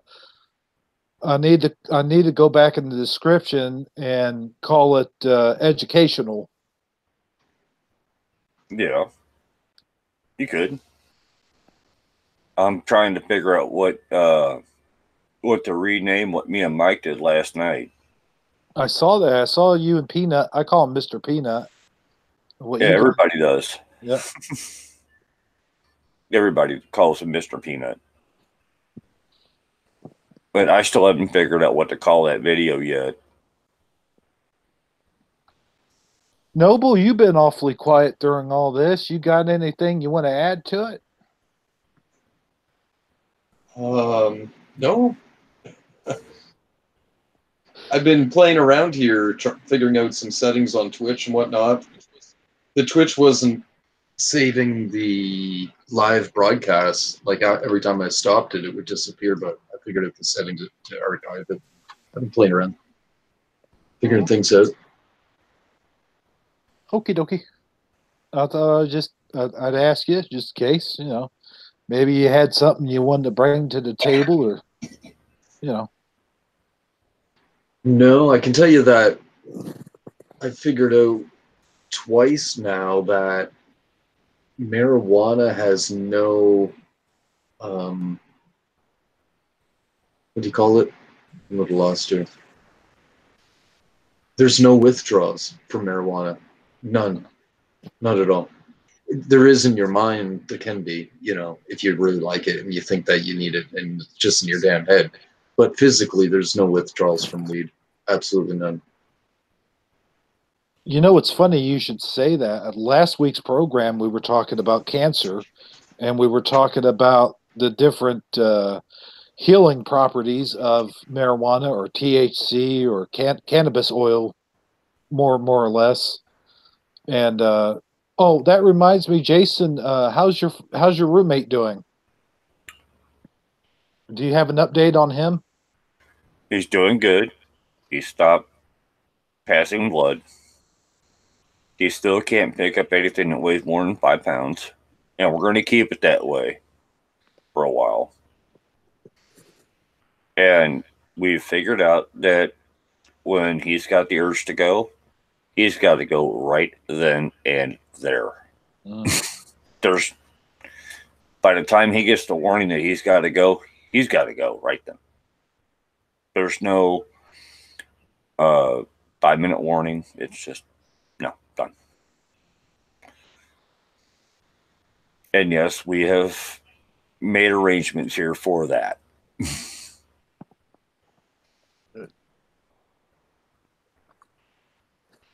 We'll find out.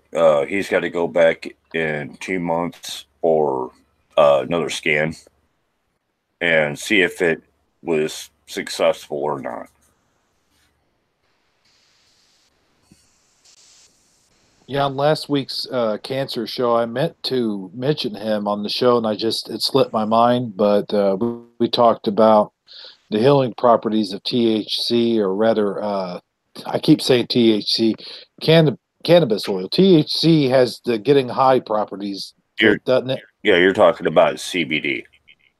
Yeah. We got billboards for that all over the place. They legalized that crap and within 2 hours, bam, there's the billboards. Like, really? The dispensaries are already open. They sell the shit at Walgreens. It's like, what the? Yeah, I'm not a fan of it. I'm not either. I smoked weed my whole life, like every night. Every night. There isn't too many 24-hour periods that I didn't smoke weed. Probably less than 30 days and 15 years. And I quit once when I moved. I quit for a year, and then I quit now, beginning a Mandela period. So that's the only time from the age of 15 that I didn't smoke dope every night, or sometimes during the day, depending if it's a weekend or whatever. And so I know the marijuana drug really well. I can identify. I analyze shit, right? even when I was young, I used to do other minor-ish drugs, and just for the fact of analyzing them half the time and analyzing my thoughts. And my sister had some CBD oil. I don't think she was using it all the time, but you know, she was trying it out of anxiety or something. But this is a hard thing to describe.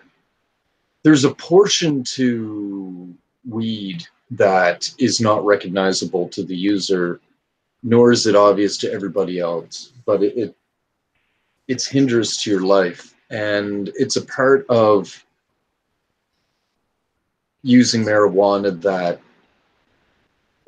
that allows you to ignore emotions. Now that might sound counter to most people, because most people think, oh, you smoke weed and you're happy and you're lovey and you're all emotional, right? No. It's not really what it is. It's more like weed makes things funny. Weed doesn't make you happy. There's a difference. Or weed makes you enjoy things, not necessarily to love things. Do you get the difference? Well, I do. There's a big difference in those things. And so in the mix of this, looking at those sort of definable-ish things that I can point out, you actually are capable, not that everybody does, but very capable and quite likely to become more distant from your emotions, more so over time. And this can be hindrance on relationships or whatever, very subtly and very gradually, but it grows, right? You grow apart from people and whatever. And CBD oil still has that effect. In fact, that seems to be the main effect that it has. Besides, it also has that effect of weed where things are interesting, like you can focus in on things, which is neat. I mean, that's really what makes weed really cool. You know, when you play video games or you go do something, you get into cleaning, maybe baking, I don't know, whatever you do, right? Maybe people like to paint. You really get focused in and tuned into what you're doing. It's enjoyable. It's not necessarily a bad thing, but it also has that property where you get tuned into things. And it can be good. I mean, this modern day and age that people get so busy running in circles all the time, they have a hard time settling down and focusing. But you shouldn't be relying on it or using it all the time for that purpose either. It's not all bad, but the worst thing about weed, the most insidious thing that took me years to realize that it was my fault that relationships were ending, and it was my drug addiction, essentially, my drug use. I don't know how much of it is exactly addiction, but addicted to the use at the very least, that it was my fault that relationships were being harmed because of it. And it was because of my distancing from my emotions or my love for somebody, right? And that still exists in the CBD oil a lot.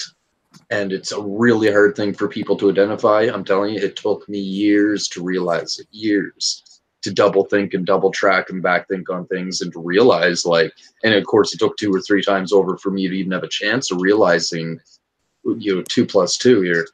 But that's my view on it, and I have a lot of experience to back it up and a lot of thinking and, you know, experiences that to support it. And I'm not a fan at all of CBD oil. I'm not, honestly, when it comes to, I mean, maybe there is medical properties to it, but honestly, what is the best healer we know? What is the most #1 top-notch healer or way of healing in existence? Time. I'm thinking a little bit more metaphorically. I was going to say prayer, but yes, prayer. Exactly. Our connection to God, the Holy Spirit, whatever it is, exactly, whatever you want to call it, prayer, whatever. It is energy, spiritual energy. It is, you know, life from God that heals us. And to rely, and I mean, I'm not saying anyone can just, you know, I mean, if we were totally into it and we totally understood this and totally, it worked to the extent that it does work, but whatever, I don't know how to put it. If we had faith in that, is one way to put it, or a knowing, then we wouldn't even need to eat.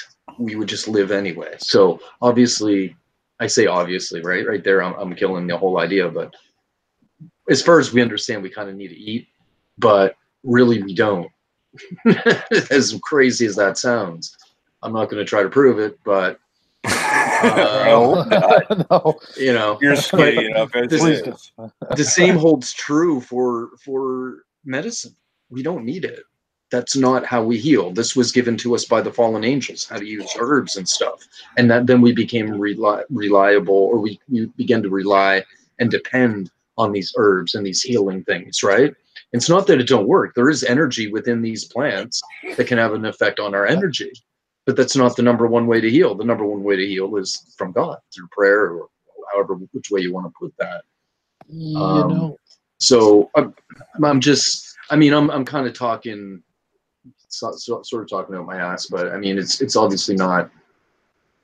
Oh no, you're not talking out your ass. no, Yeah, it's not. Can't necessarily be put into play completely right now in our existence, but it is what we should be looking at and thinking about. I guess my point. the way I've thought about it, we discussed this, I think, on last week's show when we're talking about cancer. Prayer can come in any form, though, is what I'm saying. Like, God can answer your prayer.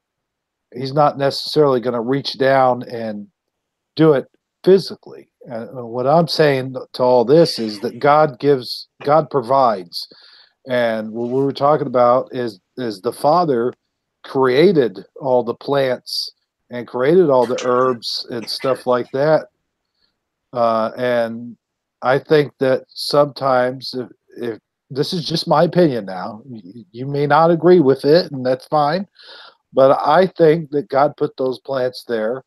And I think that sometimes when we ask for a prayer, we get it in ways that we don't expect, like the CBD oil and this and that, the natural herbs and supplements that you take for not just cancer, but arthritis and heart conditions, and fish oil for your cholesterol and stuff like that. I think all of that was created through God. Well, the last time I prayed to God for something worth $1 million, I met my wife the very next day. Last time You never Last know how time he's going to answer. Last time I prayed for $1 million, I ended up getting a broken refrigerator. I just want to chime in on the CBD and weed stuff. Now, I believe Noble's correct in what he's saying about the side effects and maybe causing you to become less empathetic. But we also got to remember, anytime we put, like, to say that this happened to me, so it's going to happen to you, that's not a good platform. You know what I mean? Because everything affects everyone different. Now, it does. and to say, how do I want to put it? To say that that's the reason I was the way I was, that's the reason I lost the relationships was because of this plant, is sort of our human way of not taking responsibility for what we did. I mean, the plant could have influenced us, but we didn't happen to listen to the influence. You know what I'm saying? So Sure. First of all, I don't think we should say overall, because it affected me this way, it's going to affect anyone this way, because stuff affects everyone differently. Everyone. Hey, Double, you're up and It about. can affect different people differently. There's people that could take heavy drugs and it not bother them. They just drop it, you know. If they have the mind to do it, they'll just drop it and never be addicted to it. But you're right, Armor. I was trying to point out the extreme, basically. And if I'm pointing out that as an extreme, you could point out everything we intake, everything we breathe, all of existence, all physical existence we exist in could be doing us harm. So it isn't that I'm saying, oh, it's totally bad. Exactly. I don't know. You're right. So there's a lot of ins and outs to all that. I think for the general public, the general masses, the point I was making with the CBD oil would hold true. I really do. But that doesn't mean, you're right, it doesn't affect everybody the same way. think statistically, a lot of people it would affect the same. You take a painkiller, it's going to kill pain. Most people it will, some people it won't. If you don't think it's going to, it may not. You know, I don't know. There's a whole lot of mind over matter. It can be everything, definitely. And that's the same thing with healing, right? You don't need a plan. You don't need whatever to heal. It can be mind over matter with God's assistance. Sorry, Reed. Goodness, you want to talk about mind over matter? I've actually taught myself and trained my body not to know when I've got a broken bone. Yeah. Is there something else there, Armor? Yeah, I was just going to say, I think it'd be good to know that that was a side effect. You know what I mean? To put a label that way, people who were taking CBD would at least know if they start feeling less emotional what was going on. They'd be able to counteract it better. To be aware of that possibility, yeah. Because it's not obvious and you're not going to feel it. You're just actually not going to feel it. And you're not going to have a connection there as much, let's say. Or you can ignore a connection that's there much easier, maybe is a little bit more of the truth to it. And if you're aware that that could be the case, then you could counter that simply with your actions and your thoughts and tuning into that, yeah, to counter that possibility.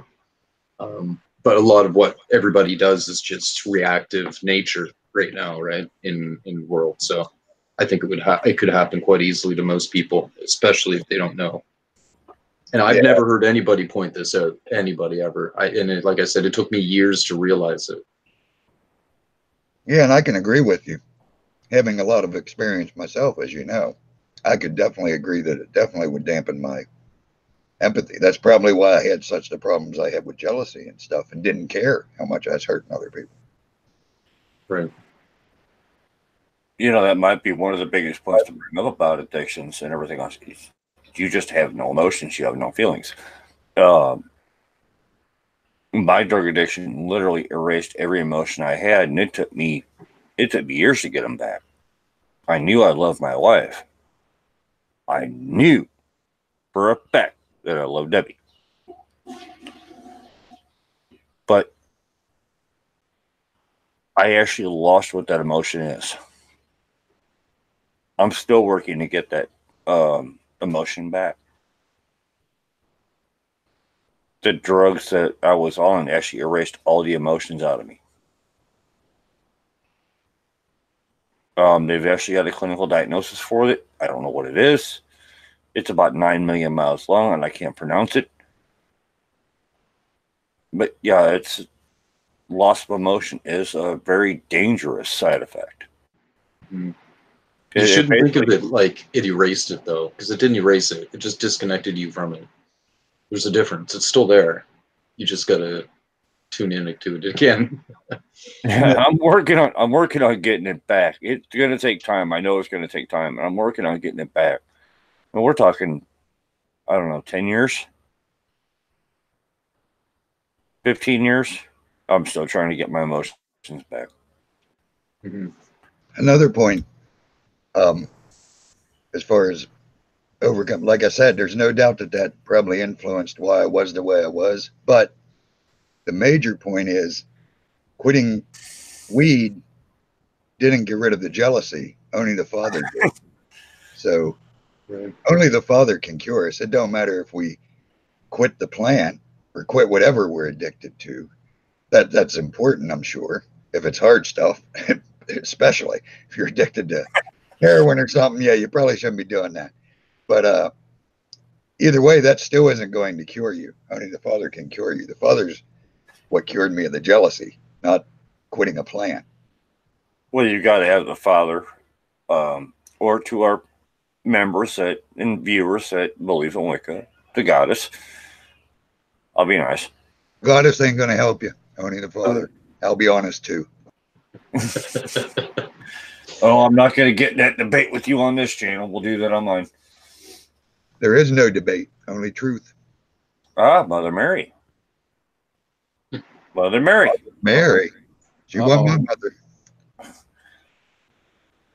But Jesus or Mary can help you. Mary can't help you. She's dead. You guys are funny. You know, the effing debate thing, man. I thought about that one day. You go to school, it was like early junior high, they teach you, here's a debate. You get this side. It doesn't matter if you agree with it or not. That's not the point. You're supposed to argue in this direction. What a horrid freaking bullshit that is. It's like teaching to be a lawyer and to be, you know, deceptive to your own thoughts and feelings on something, right? Yeah, exactly. Freaking, or I don't know, maybe crowd mentality or something, whatever, to make you think, to push yourself to think in a certain way, even though you don't agree with it, right? Horrendous. There's Oh that yeah, line. we're all absolutely free to believe whatever we want, but that means I am too. I don't I'm- debate. I just believe what I believe. I don't ask anyone to believe what I believe. I always tell them, take it to the spirit, see if it backs me up. I know it will. The reason I was always taught growing up Catholic is the Virgin Mary. The reason, and I asked a priestess one day, I'm like, why do we say prayers to the Virgin Mary? That doesn't make sense to me. And his explanation was because that she is God's mother. And I'm sitting here What? thinking, yeah, When did that that's- happen? God had a mother. yeah, that's what the explanation he gave me. Now don't shoot the messenger. That's that's the explanation he gave me, and I was taught to also believe we don't actually worship the Virgin Mary as so much as we send prayers to her so she can send them to her son. And talking about Jesus. Well, basically, you know me. Now, whoa, wait a minute. Okay, so the Catholic prayers to the Virgin Mother Mary go to Jesus after she gets them. So we've degraded her down to the point of postal carrier? Jason. We degraded ourselves and our ability to pray to God. Yeah, we don't go through anybody. I believe what Jesus said, period. And Jesus said, when the woman said to him, blessed are the paps that nursed you, talking about this Virgin Mary character, Jesus said, no, blessed is the one who hears my word and obeys it. So I just go by what Jesus said. Jesus also said, you pray to the Father. He taught us to pray, our Father, not our Mother Mary. Excuse me. Yeah, I wasn't even taught to pray to Jesus per se. I was taught to have a prayer in use his name in prayer, right? But I was taught to pray to God, the Creator, Father, not to Jesus. Now that can be argued in many different ways, and I don't want to get into that debate. I really don't know, you know, what Jesus is, what God is in comparison to one another. It's an endless. I don't think we're capable of understanding, to be quite honest with you. Yeah, absolutely. I agree. The whole term God messes it all up in our understanding. I was raised in a very odd blend of religions. One half my family's Catholic. One half my family is even further divided between Baptist and an old religion called Wicca.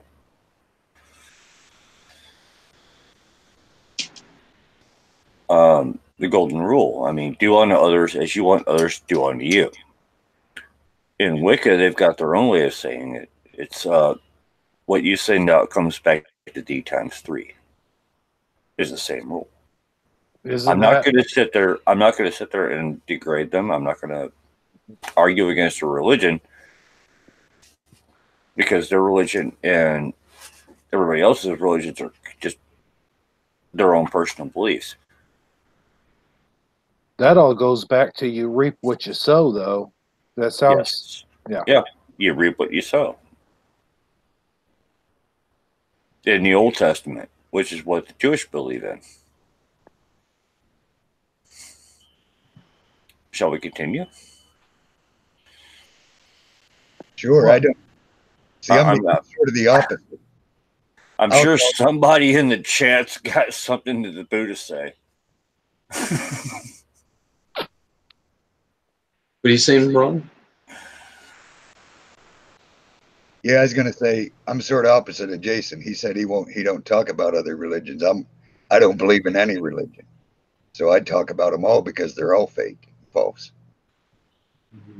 Oh, There's issues in them all. No doubt. All have their there mistakes. is. There is issues in all of them. There's truth in all of them too, though. Don't get me wrong. There's truth in all of them, but none of them's going to lead to where you need to be. Sooner or later, you got to come out of them. That's like the same debate me and my wife had one time. She said, "Why don't we ever go to church anymore?" I said, "Because Jesus didn't teach. He didn't do his sermons in a building. Why should we have to go to a building to worship God?" And she came back and said, "Well, it's not so much about praying to God or worshiping God as it is a community, to have a community and being within that community and worshiping God within the community." Should have said we live in a community, don't we? Well, remember, the only reason Jesus went to the communities was to teach, not to worship with them. He knew they weren't doing right. He went to teach them. He didn't go to hang out for a community. So if you want to go to church, at least go and teach the truth when you hear the lies, because you're going to hear the lies. And I don't care what church it is. I mean, Jesus didn't start the 4-H club. Yeah, he didn't start any club. He started a lifestyle. And he didn't even mean to. Oh, he meant to. Believe it. Going back to the Wiccan thing, which I'm sure everyone's anxious for me to do. Everything I gathered of that, and I only study, I've only seen so much of it or know so much of it, but from what I've seen of it, the majority of it seemed to revolve around self-gain. No, that's not true. It isn't? You're not doing stuff to acquire things the whole time? No. What did you say? What saying did you say there? I didn't quite catch that. What you send out comes back to D times 3. If you send out love, you're going to get loved. If you send out hate, you're going to get hate back.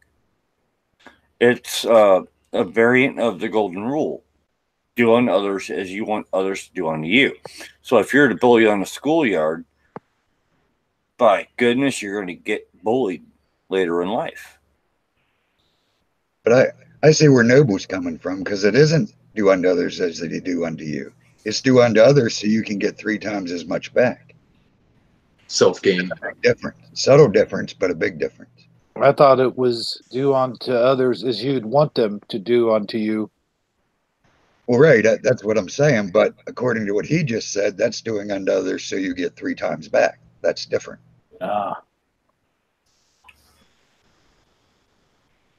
And the reason the saying is like that, I'm not entirely sure. I'm not 100%. If anybody knows anything more about Wicca than I do, please, in the chat, please feel free to correct me.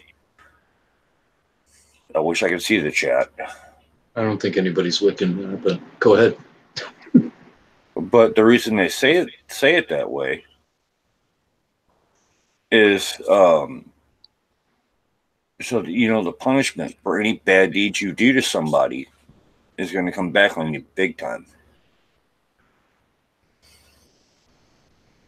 Right, but also anything good you do, you're going to get 3 times as good. That's a big difference than what a golden rule. Yeah. I kind of look at the philosophy as giving is the way to go. I mean, that's sort of my angle of looking at it.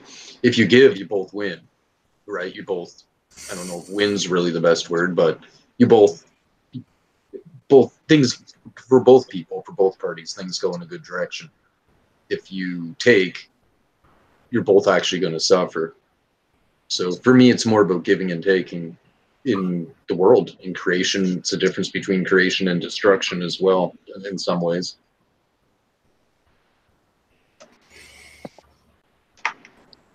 That's a good way of putting it. Absolutely. Agreed. Yeah, I think it simplifies it. Supervisor. Simplifies it. Oh, okay. I got earbuds in, but I still have sort of hearing problems, so bear with me. That could be me too. I got headphones on. I can barely hear myself talk. Oh, I went through that 3 weeks ago. I started dumping peroxide in my ear, just letting it boil out. That's a good idea too. Yeah. Speaking of peroxide in the ears, does anyone else have ear ringing problems since 2012? Oh, yeah. 2008 for me. I started noticing it as early as early 2012 or 2013. I would get the ringing in my ear, followed by what seemed to be like, I'm not going to say voices because that's going to make me sound crazy, but No, follow. Not to me, it won't. Sort of followed by certain noises and sounds that I was picking up that was just different. I don't know if am I explaining that well enough for you guys to understand No, what I know exactly what you're talking about. Okay. You'll have the ringing in your ears, and then all of a sudden you'll hear something that's not there. Right.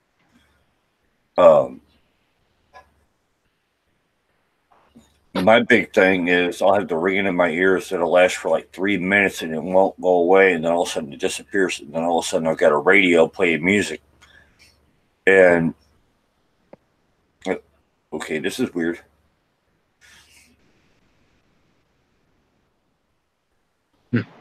I haven't had too much ringing in the ears.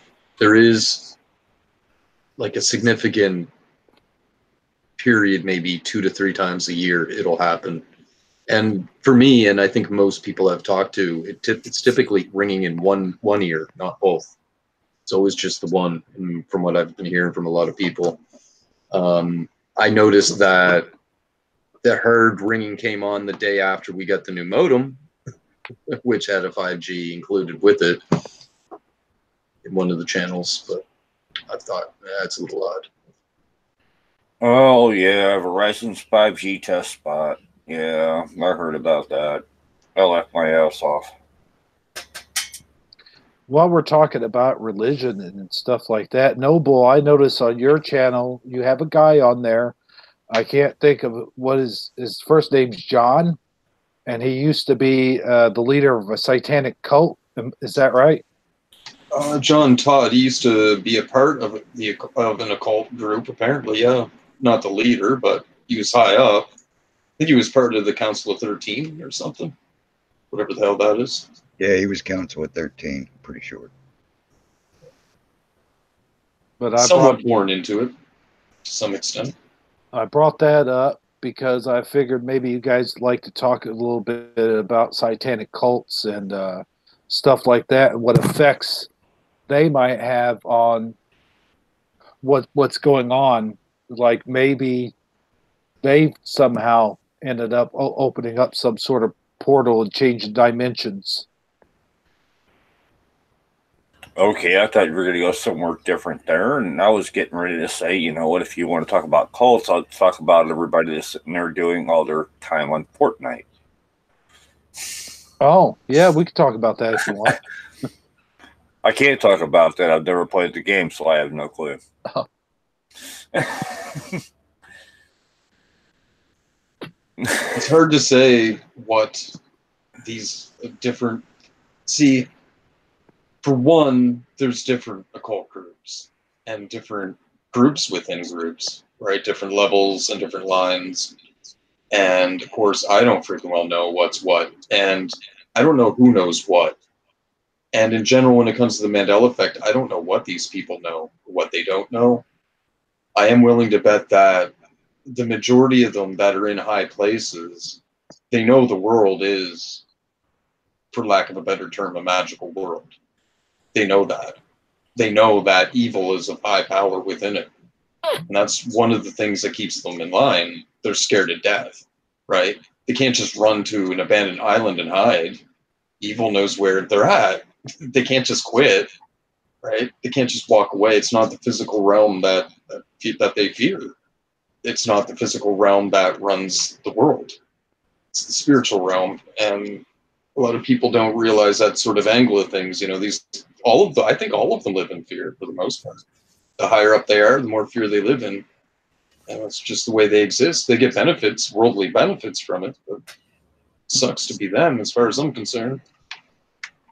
Yeah, they got lots of dark secrets that they don't want to get exposed. That's how they keep them in control, basically. Well, when it comes down to the Mandela effect, and I'm gonna put this in video game terms. All right. So when you start a video game, you're level 1. All right. And the more you play the game, the higher your level gets. Level 1. You have no idea. No clue. You don't see an effect. You don't know what Mandela effect is. You've got no clue. 2. Level 2. You've heard about the Mandela effect. You understand that some people believe in it, some people don't. Level 3. You see effects. You don't know what they are. You don't understand what you're seeing. Level 4. You see the Mandela effect. You understand what you're seeing. You're going, okay, this is weird. I never seen this before. I remember it this way or that way. Level 4. Okay. Now I know what's going on. I believe in it. I'm watching. I'm looking. I'm not opening my mouth. Level 5. We see the Mandela effect. Now we're looking for it. Now we're looking for residue. We're looking just to see how much our own reality's changed. I think I'm up to 6. Now we're talking about it. Mm-hmm. I'm at a level 6. I'm talking about it. Sometimes inadvertently, sometimes on purpose, but I'm talking about it. Now, what's beyond level 6, I have no idea. When I get past level 6, I'll let y'all know.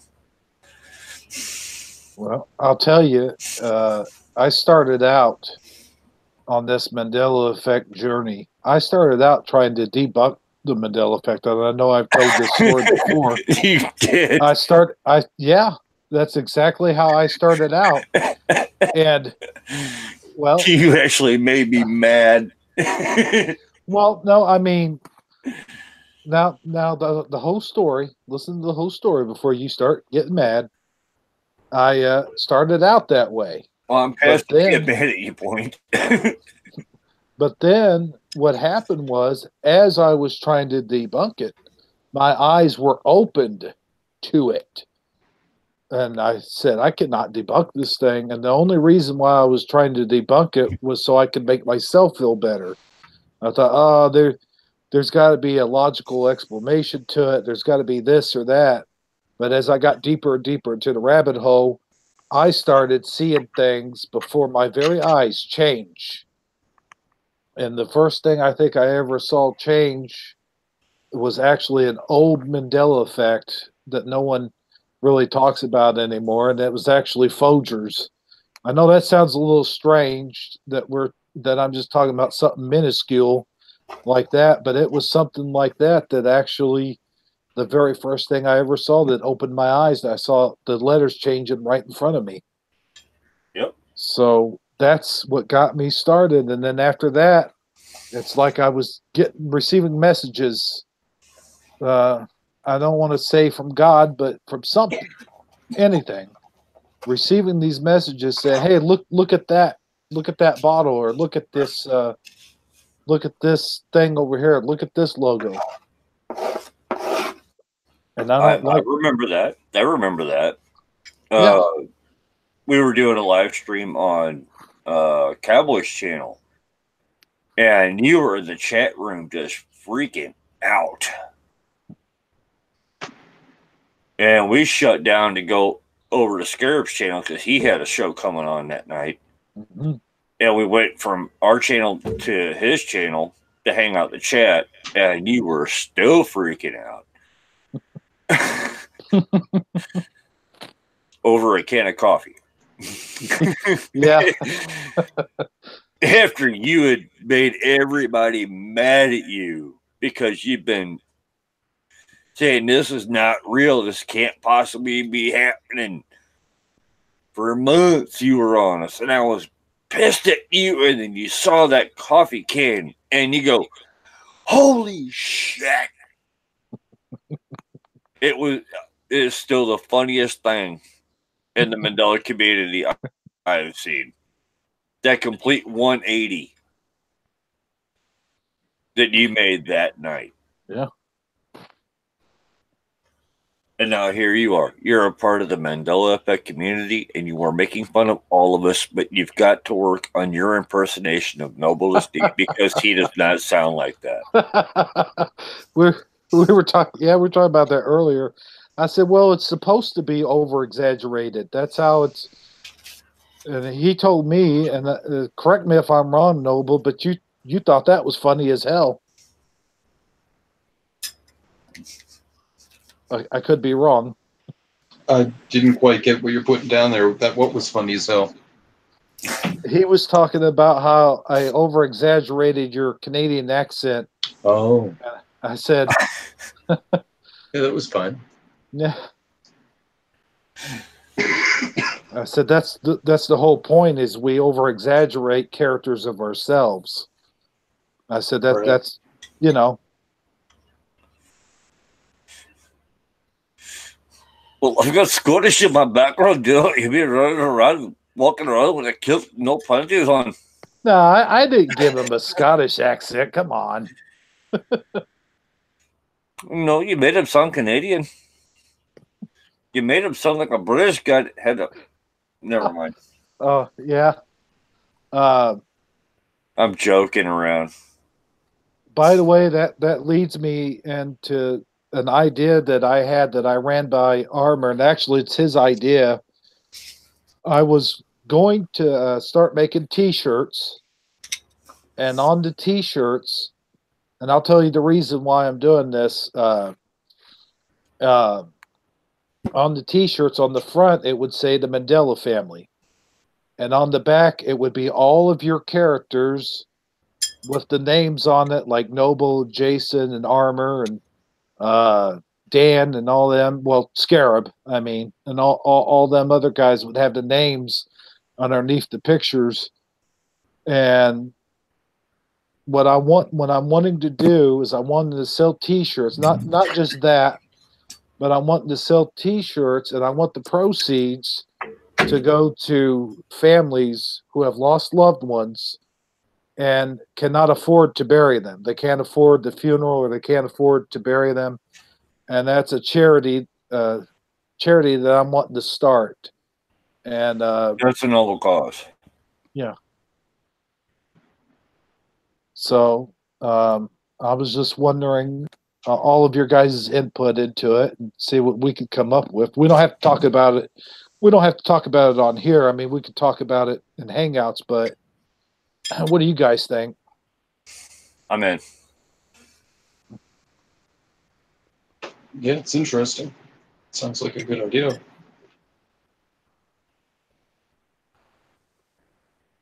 And so I just wanted to bring that into it.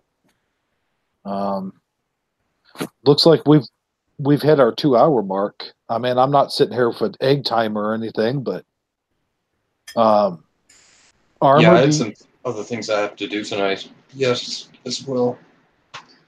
Okay, so if everyone's okay, maybe we could wrap it up. Yeah, I think it was a pretty good talk, good show. Yeah. Yeah. We're now getting past the good content. Now we're getting into the awkward. Now we've got to make things up as we go along. Therefore, it's probably time for us to hang this thing up and start something else. Yeah. So I want to ask Armor if he would like to go ahead and give the room a last shout out. I know that's what you're good at. That's the only reason why I ask you. I know. I think that's the only reason people have me on sometimes. We got Lynn McGrail, Robin Keneally with a wrench, Eddie Von Keen, Jocko R, Frida Minimal. Let me scroll up, see if we missed anyone. And I know there was more here. I know Jess was here, but she had to go to bed. She left.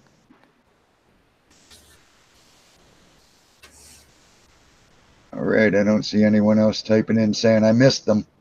So hopefully I got everybody. If not, sorry, maybe next time. You know what? I'm going to give a shout out to everybody that was here, that is gone, but that will be here again the next time we're live. That's right. Right on. Yeah, thanks for having me on, guys. Thanks for being on. On Noble. Yeah. It's been a great chat with you, Nob. Yeah, good times. I'm glad you're doing good. Sounds like you're doing well, actually. I've actually been better, but I'm doing pretty good. Good. So. All right. All right. Well, thanks for being on, Noble. Thanks, I'd like to thank Armor, Jason. Jason, thanks for joining us. And thanks everyone for watching. Before I get out of here, though, Armor, did you want to? I know I keep asking you things, but believe me, I appreciate it. Give the last I call it a prayer, but you call it what you call it. Yeah. Pray us out. Aaron's benediction, basically. Father, bless you and keep you. Father, make his face shine upon you and be gracious unto you. Father, lift his countenance upon you and give you peace. Have a great night. All right. Thank you. Thank you. Yes, thank you. Okay, from everyone here at the Hebrew channel, I'd like to say good night and God bless. God bless. All right, let me see where I'm at here. Okay. Good night, everybody. Good night.